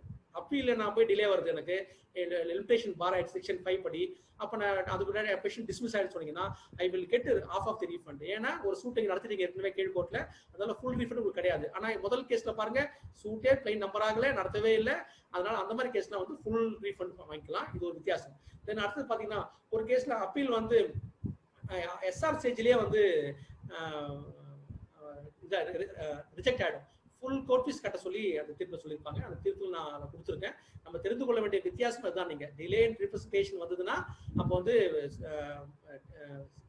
ஃபுல் கோர்ட் ஃபீ, அப்பீல்ல போய் செக்ஷன் 5 வந்ததுன்னா அப்ப செக்ஷன் 5 வச்சு அப்பீல் சொன்னீங்கன்னா அங்க டிஸ்மிஸ் பெஷன் டிஸ்மிஸ் சொன்னா நீங்க ஆஃப் கோர்ட் ஃபீ தான். இது வந்து தெரிஞ்சுக்கணும். அதுக்கான தீர்ப்புகளும் நான் சொல்லலாம், லேட்டஸ்ட் கூட கொடுத்துருக்கேன் தீர்ப்பு, அது கொஞ்சம் கிளான்ஸ் பாருங்க. Pauline general industries versus great western industries என்ற வழக்கு 30th July 2019 லேட்டஸ்ட் வழக்கு. அதுல இந்த சமமான ஒரு தீர்ப்பு இருக்கு, அதை பார்த்துக்கோங்க. Then section 67 refund in case of remand ஆகுதா ரீஃபண்ட் ஃபுல் கோர்ட் ஃபீ தான். அது வந்து செட்டில்டு செக்ஷன்லயே இருக்கு, நீங்க ஃபுல் கோர்ட் ஃபீஸ் வாங்கிக்கலாம். அதுக்கும் ஒரு தீர்ப்பு கொடுத்துருக்கேன். P Padmavathi versus Ramakrishna mission 2001 3 MLJ Volume 3 MLJ 309. Then section 68 refund where court reverses or modifies formal decision on ground of mistake. ஒரு மிஸ்டேக்ல வந்து கோர்ட் ஃபீஸ் நான் வந்து கட்டிட்டேன். ரீஃபண்ட் வேர் கோர்ட் ரிவர்ஸ் பண்ணுது, அந்த ஆர்டரை மாடிஃபை பண்ணுது, formal decision on the ground of மிஸ்டேக்ல கட்டின கோர்ட் ஃபீஸ் தப்புன்னு சொன்னீங்கன்னா you are entitled to full court fees நீங்க வாங்கிக்கலாம். அந்த ரிமாண்ட் பண்ணும்போது அதுக்கான தனி பிரிவே இருக்கு அதுல. ஏன்னா அது முதல்ல சொல்றது ஜெனரல் மெரிட்ஸ்ல வந்து ரிமாண்டு, இது வந்து பை மிஸ்டேக்ல பண்ண ஒரு உத்தரவை நம்ம ரிவர்ஸ் பண்றாங்க, அதை மாடிஃபை பண்றாங்க அப்பீல்ல போய் சொன்னீங்கன்னா அது வந்து நீங்க ஃபுல் கோர்ட் ஃபீஸ் வாங்கிக்கலாம். அதுக்கான பிரிவு தான் இந்த செக்ஷன் 68. தென் அடுத்தது 69 உங்களுக்கு தெரியும், refund on settlement before hearing. இல்ல அப்ப பிஃபோர் ஹியரிங் என்ன கேட்டீங்கன்னா ஒரு suit settled out of court நம்ம சொல்லுவோம். Suit settle out of court அல்ல maybe withdrawn, maybe dismissed as default, dismiss as settle out of court அப்படின்னு நீங்க சொன்னீங்கன்னா அந்த மெரிட்ஸ் ஆஃப் தி கிளைம்குள்ள கோர்ட் இன்னும் போல அதுக்கான எவிடன்ஸ் எடுக்கலன்னு சொன்னீங்கன்னா ஃபுல் கோர்ட் நீங்க வாங்கிக்கலாம். இதுதான் நம்ம தெரிந்து கொள்ள வேண்டியது. இப்போ இந்த இதோட கேள்வி வரும் நமக்கு எல்லாருக்குமே. நான் வந்து எக்ஸ்பர்ட் எவிடன்ஸ் முதல்ல எக்ஸ்பர்ட் டிகிரி ஆயிடுச்சு, சாட்சி விசாரிச்சிட்டேன், அப்போ எவிடன்ஸ் ரெக்கார்டா அப்படின்னு கேட்கலாம் நீங்க. இல்ல அது வந்து செட் அசைட் ஆயிடுச்சுன்னா once expert degree set aside அப்ப நீங்க ஆட்டோமேட்டிக்கா இந்த எவிடன்ஸ் எச்சூவ் ஆயிடும். இது ஜெனரல் ரூல். இது எப்போ இது எச்சூவ் ஆகாது கேட்டீங்கன்னா நான் ரிட்டன் ஸ்டேட்மெண்ட் ஃபைல் பண்ணிட்டேன், கேஸ் இஷ்யூஸ் ஃப்ரேம் ஆயிடுச்சு, ட்ரையல் ஆரம்பிச்சிட்டேன், அப்ப சீஃப் எடுத்தாங்க, இப்போ நான் எக்ஸ்பர்ட் விட்டுன்னு சொன்னீங்க, இப்போ மெரிட்ஸ் ரெக்கார்ட் பண்ணதான் ஆகும். சப்சிக்வெண்டா நீங்க செட்டில் பண்ணீங்கன்னா you will not get full court fees நீங்க வாங்க முடியாது. அவுட் ஆஃப் கோர்ட் செட்டில் பண்ணீங்கன்னா நீங்க வந்து வித்ரா பண்ணா கூட நீங்க வாங்க முடியாது. ஏன்னா நீங்க மெரிட்ஸ்ல வந்து எவிடன்ஸ் ரெக்கார்ட் பண்ணிட்டீங்க. அதனால அப்ப ரெண்டு வித்தியாசம் தெரிஞ்சுக்கணும். Expert evidence before file written statement ஒன்னு, எக்ஸ்பர்ட் எவிடன்ஸ் ஆஃப்டர் டியூரிங் ட்ரையல்ல ஒன்னு. ரெண்டு வந்ததுன்னா முதல் கேஸ்ல வாங்கிக்கலாம் நீங்க, செகண்ட் கேஸ்ல நீங்க வாங்க முடியாது என்பது. இப்போ இது எப்படி அவாய்ட் பண்ண கேட்டீங்கன்னா செட்டில் நம்ம தான் தெரியும் இல்ல, அடுத்தது நேரம் அதாலத்துக்கு அந்த கேஸ் ரெஃபர் பண்ணாலே கெட் ஃபுல் கோர்ட் ஃபீஸ். இந்த 69ல கேட்காம நம்ம என்ன பண்றோம், அதை வந்து அதாலத்துக்கு அனுப்பி விட்டுட்டு ரெஃபர் பண்ணாலே get full court fees section நம்ம வந்துச்சு 69 கேபிட்டல் ஏ. அதில் போய் நம்ம என்ன பண்ணலாம், அந்த கோர்ட் ஃபீஸை நீங்க ஃபுல் கோர்ட் ஃபீஸ் நீங்க வாங்கிட்டு போறோம். அதுக்கான தீர்ப்பு வந்து K Swaminathan versus M Vishalakshi 14th December 2019 என்ற தீர்ப்பு. A Gnanaselvan versus B.A. Xavier 2014 6 CTC 252 என்ற வழக்குல, இந்த வழக்குல என்ன சொல்றாங்கன்னா நீங்க வந்து 69 படி நீ வந்து கோர்ட் ஃபீஸ் நீங்க வாங்கிக்கலாம்னு சொல்லி சொன்ன தீர்ப்பு. அதுல என்ன ஒரு வித்தியாசம் கேட்டீங்கன்னா 69A என்ன சொல்லுவாங்க, அமெண்ட்மெண்ட்டுக்கு முன்னாடி தாக்கல் பண்ண வழக்குக்கு யூ வில் கெட் ஒன்லி 50% தான், ஏன்னா ஃபுல் கோர்ட் ஃபீஸ் வாங்க முடியாது என்று இந்த தீர்ப்புல சொல்லியிருப்பாங்க. ஏன்னா அமெண்ட்மெண்ட் 2017 தானே வந்தது, அதனால அதுக்கு முன்னாடி தாக்கல் பண்ண வழக்குகளுக்கு இது பொருந்தாது என்று அந்த தீர்ப்பு சொல்லியிருப்பாங்க. இது வந்து இந்த தீர்ப்பு வந்து கேஸ் ஆன தீர்ப்பு. ஆனா contrary to that judgment நீங்க பாத்தீங்கன்னா ரெண்டு தீர்ப்புகள் இருக்கு. மெசஸ் உத்தவ் UTV software communications messrs Thiru pictures private limited என்ற இந்த தீர்ப்பு 16th September 2019 அந்த தீர்ப்பு. Leaf trading private limited versus Mehra computer system limited 22nd July 2019 இந்த ரெண்டு வழக்கு சொல்றாங்க. என்ன சொல்றாங்கன்னா பிரியர் டு அமெண்ட்மெண்ட் ஃபைல் பண்ணா கூட பரவாயில்ல, நீ வந்து ஃபுல் கோர்ட் ஃபீஸ் கொடுக்குன்னு சொல்றாங்க நீங்க. அதனால ஒரு கான்ட்ரரி தீர்ப்பு இருக்கு. உங்களுக்கு எது சூட்டபிளோ ஆர்கியூ பண்ணுமோ நீங்க அதை பயன்படுத்திக்கலாம். ஏன்னா எல்லா மூன்று தீர்ப்புகளுமே 2019 வந்த தீர்ப்புகள் தான். அது கொஞ்சம் நீங்க பார்த்துக்கலாம். 16A என்ன புரிந்து கொள்ள வேண்டும், 16 கேபிட்டல் ஏல நீங்க ரெஃபர் பண்ணாலே you will get court fees, full court fees நீங்க வாங்கிக்கலாம். ரெஃபர் பண்றேன் அதாலத்துக்கு போறது செட்டில் ஆகலன்னு சொன்னீங்கன்னா திருப்பி again you have to pay அந்த court fees, full court fees கட்டி ஆகணும் கோர்ட்ல. இது ஒரு சிக்கல் இருக்கு. நீங்க ரீஃபண்டை வாங்கிட்டு திருப்பி வந்து அப்படியே கேஸ் கண்டினியூ பண்ண முடியாது. You have to again repay the court fee if not settled. இது வந்து 16A நம்ம தெரிந்து கொள்ள வேண்டியது. அப்புறம் தென் இன்னொன்று பாத்தீங்கன்னா ஏன் இந்த ரீஃபண்ட் பண்ணும்போதெல்லாம் ஒரு டிடக்ஷன் பண்றாங்க பார்த்துருக்கீங்களா, 5% டிடக்ஷன் பண்ணிட்டு தான் ரீஃபண்ட் கொடுப்பேன்னு சொல்லுவாங்க நீதிமன்றங்கள்லாம். அது அதிகமா வந்து 100 ரூபாய் வரைக்கும் பிடிக்கலாம், அதுக்கு மேலே பிடிக்க முடியாது. 5% 5 கோடி ரூபாய்க்கு 5% பிடிக்க முடியாது, மேக்ஸிமம் 100 ரூபாய் பிடிக்க முடியும். என்ன கேட்டீங்கன்னா ஸ்டாம்ப் வந்து நேரடியாக நம்ம வாங்குறதுல யாருமே போயிட்டு ஒரு ஏஜென்ட் வழியா வாங்குறோம். ஒரு ஸ்டாம்ப் பண்டார் இருக்காங்க, அவங்களுக்கு கோர்ட் வந்து கவர்மெண்ட் வந்து ஒரு கமிஷன் கொடுக்குது இந்த விற்கிறதுக்கு. அப்ப நீங்க ஒரு கமிஷன் போக ஒரு 100 ரூபாய் ஸ்டாம்ப் ஃபார் எக்ஸாம்பிள் பாருங்களேன், 100 ரூபாய் ஸ்டாம்புக்கு வந்து ஒரு 90 ரூபாய் கவர்மெண்ட் வித்துருக்கும், 5 ரூபாய் ஒரு கமிஷன் அவர் எடுத்துட்டு இருப்பார். இப்ப நீங்க ரீஃபண்ட் 100 ரூபாய் திருப்பி கொடுத்தீங்கன்னா அந்த 5 ரூபாய் கவர்மெண்ட்டுக்கு லாஸ் ஆயிடும் இல்லையா.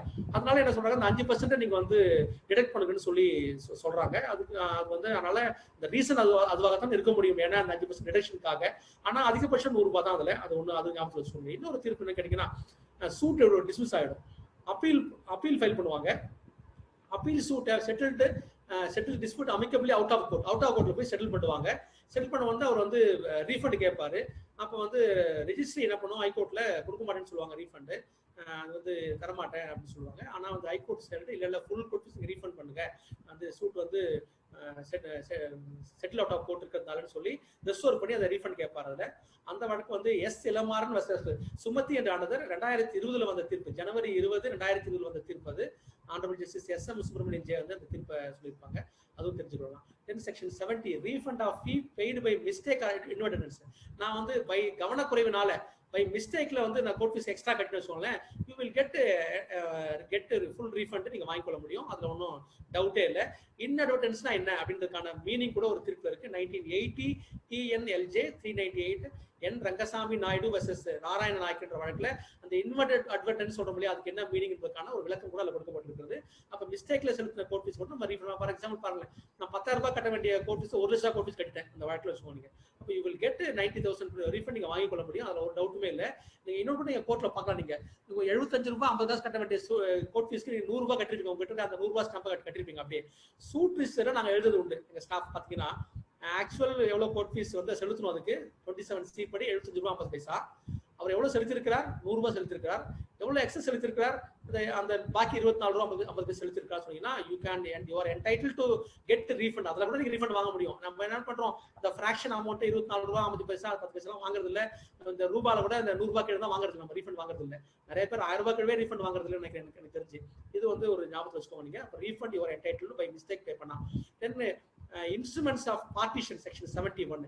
அப்ப partition ஒரு ஃபைல் டிகிரி ஃபைல் பண்ணீங்க, வேற ஃபைல் டிகிரி இந்த partition has been engrossed on non judicial stampல பண்ணி கொடுக்கும்போது court shall order the refund to the parties of so much of value fee paid by them as equal to the value of non judicial stamp furnished by them.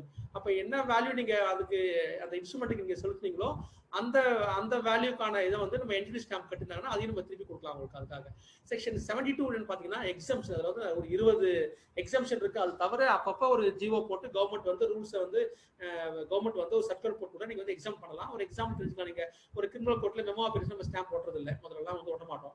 இப்போ criminal rules of பிராக்டிஸ்ல ஒட்ட சொல்லி வந்ததுன்னா அதை ஒட்ட போறோம், வக்கால் போட சொல்லிட்டாங்க இப்பெல்லாம். அப்ப இதெல்லாம் எக்ஸாம்ஷன்லாம் எங்கெல்லாம் வரும்னு சொல்லுவாங்க. ஒரு எக்ஸாம்பிள் இன்னும் கூட சொல்லலாம், ஒரு கவர்மெண்ட் சென்ட்ரல் கவர்மெண்ட் போற கேஸ்ல எக்ஸாம்ஷன் உண்டு அதுல. அப்ப இது மாதிரி ஒரு எக்ஸாம்ஷன் எல்லாம் அது நிறைய இருக்கு, அதுல அது கொஞ்சம் கிராம் பார்த்துக்க முடியும். Then section 73 power to reduce or remit fee. அரசு வந்து என்ன பண்ணலாம், அப்ப வேண்டும் போது அந்த கோர்ட் ஃபீஸை ரெடியூஸ் பண்ணலாம், அந்த ரெமிட்டன்ஸ் ஆர்டர் பண்ண சொல்லி பண்ண முடியும். அதெல்லாம் வந்து அந்த அதிகாரங்கள் உண்டு அவங்களுக்கு. Then collection of fees by stamps, எப்படி ஸ்டாம்ப் தான் கலெக்ட் பண்றது இத்தனாலா பை வே ஆஃப் ஸ்டாம்ப் தான் இல்லையா. இப்போ சப்சிக்வெண்டா அமெண்ட் பண்றாங்க, இ ஸ்டாம்ப் ஒட்டி கலெக்ட் பண்ணலாம்னு சொல்றாங்க. E stamp has been included. Then section 74 capital A mandatory cost in frivolous or speculative litigation வச்சுக்கோங்க. வெக்ஸியேஷஸ் சூட் போடுறாங்க, வெக்ஸியஸ் டிஃபென்ஸ் வச்சுக்கோங்க. அப்ப நம்ம கோர்ட் வந்து ஒரு காஸ்ட் கொடுப்போம் இல்லையா, 35ல காஸ்ட் ஆர்டர் பண்ணுவோம் இல்லையா. அப்ப அந்த மாதிரி காஸ்ட் ஆர்டர் பண்ணும்போது என்ன சொல்றாங்கன்னா, இந்த ஆக்சுவல் காஸ்ட்டை கொடுங்க, அப்படி இல்லைன்னா அவர் கட்டின கோர்ட் ஃபீஸ் நீங்க திருப்பி கொடுத்துருங்க அவருக்கு.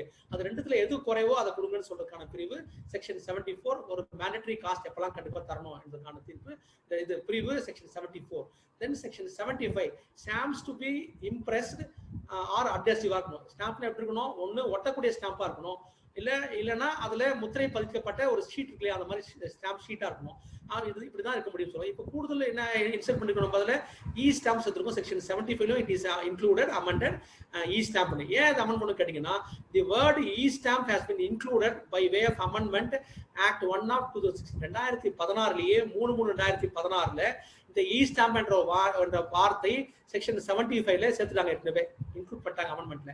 இப்போ நீங்க சப்சிக்வெண்டா நீங்க பாத்தீங்கன்னா 14/5/2020 இப்போ இந்த கொரோனா காலத்துல பாத்தீங்கன்னா 14/5/2020ல the honourable governor of Tamil Nadu has promulgated ordinance to facilitate payment of court fee through e-payment ஒரு ஆர்டினன்ஸ் வந்து போட்டதாக ஒரு ஆர்டர் போட்டுருக்காங்க. என்ன ஆர்டர் கேட்டீங்கன்னா, டெஃபினேஷன் இல்லை. இப்ப ஸ்டாம்ப்னா என்ன, இ ஸ்டாம்ப்னா என்ன, இம்ப்ரெஸ் ஸ்டாம்ப்னா என்ன என்பதற்கான டெஃபினேஷன்ஸ் இந்த 2014 நீங்க அமெண்ட் பண்ணி இ ஸ்டாம்ப் சேர்த்தாலும் கூட அதுக்கான டெஃபினேஷன் இல்லாதனால அதை சேர்க்கணும்னு சொல்றதுக்காக இப்ப 14/5/2020ல இப்போ வந்து கவர்மெண்ட் ஒரு ஆர்டர் வந்து ஒரு ஆர்டினன்ஸ் போட்டுருக்காங்க.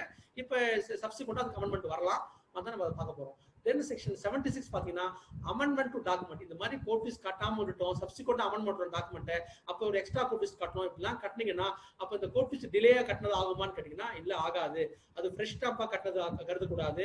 ஆரம்பத்துல ஆதியிலே கட்டினா எப்படி கட்டதாகவே அது கருதப்படும். அமெண்ட்மெண்ட்ல கட்டின அவங்களுக்கு ஒரு எக்ஸாம்பிள் சொல்ல பாருங்களேன். ஒரு 370 நான் ஸ்டாம்ப் போட்டாம போட்டுட்டேன், இன்ஸ்பெக்ஷன் அப்ப கண்டுபிடிக்கிறாங்க, அந்த அட்வொகேட் கூப்பிட்டு ஸ்டாம்ப் வாங்கன்னு சொல்றாங்கன்னு சொன்னேன். இப்போ நான் கூப்பிட்டு அந்த அக்யூஸ் 20 ரூபாய் ஸ்டாம்ப் நான் கலெக்ட் பண்ணணும்னு சொன்னா நான் அன்னைக்கு செலுத்துறதா கருத்தில் எடுத்துக்கொள்ள வேண்டும். அதுதான் அந்த செக்ஷன் 76.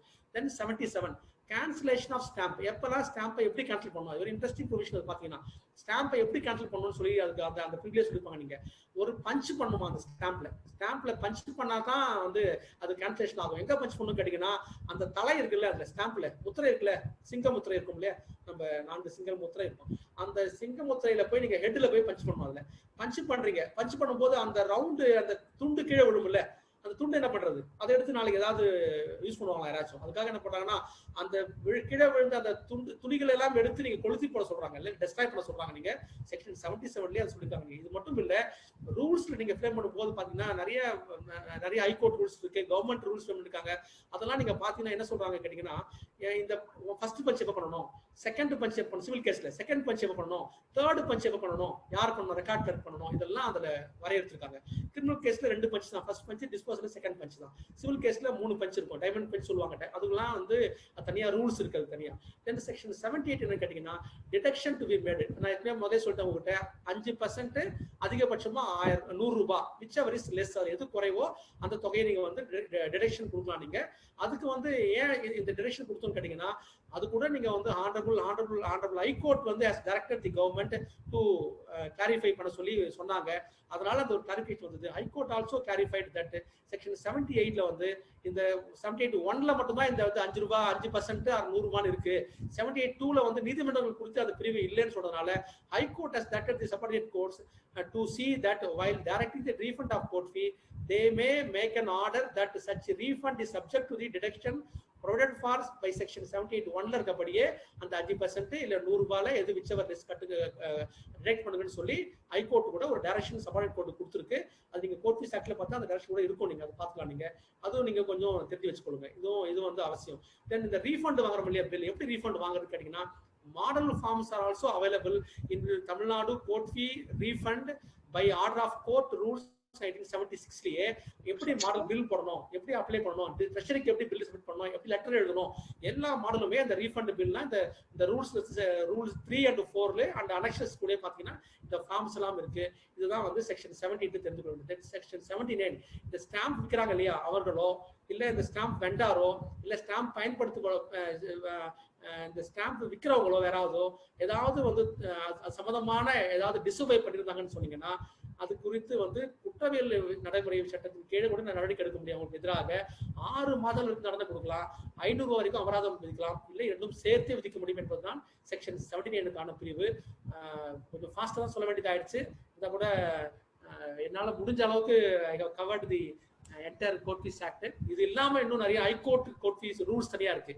தென் HMOPக்கு வந்து எவ்வளவு கோர்ட் ஃபீஸ் கட்டணும், ரெண்ட் கண்ட்ரோலுக்கு எப்படி கோர்ட் ஃபீஸ் கட்டணும், கிரிமினல் எவ்வளவு கோர்ட் ஃபீஸ் கட்டணும், இன்சால்வன்சி எப்படி கட்டணும், கம்பெனி ஆக்ட் எப்படி கட்டணும் என்பதெல்லாம் தனித்தனியா வந்து அதெல்லாம் நீங்க இவ்வளவு டீடைல்ஸ் வேண்டியது இல்லை. அதுல இந்த பார்த்து நீங்க அப்படியே அஃபிக்ஸ் பண்ண போறீங்க. அது ஒன்றும் டவுட் ஒன்றும் வர போறது இல்லை. பட் இந்த ப்ரொவிஷனல் டவுட்ஸ் நிறைய இருக்கும் எல்லாருக்குமே. அதனால அதை கொஞ்சம் டீட்டெயிலா பார்க்க வேண்டியதா இருந்தது. வாய்ப்புக்கு நன்றி. ஏதாவது சந்தேகங்கள் இருந்தா கேட்கலாம்.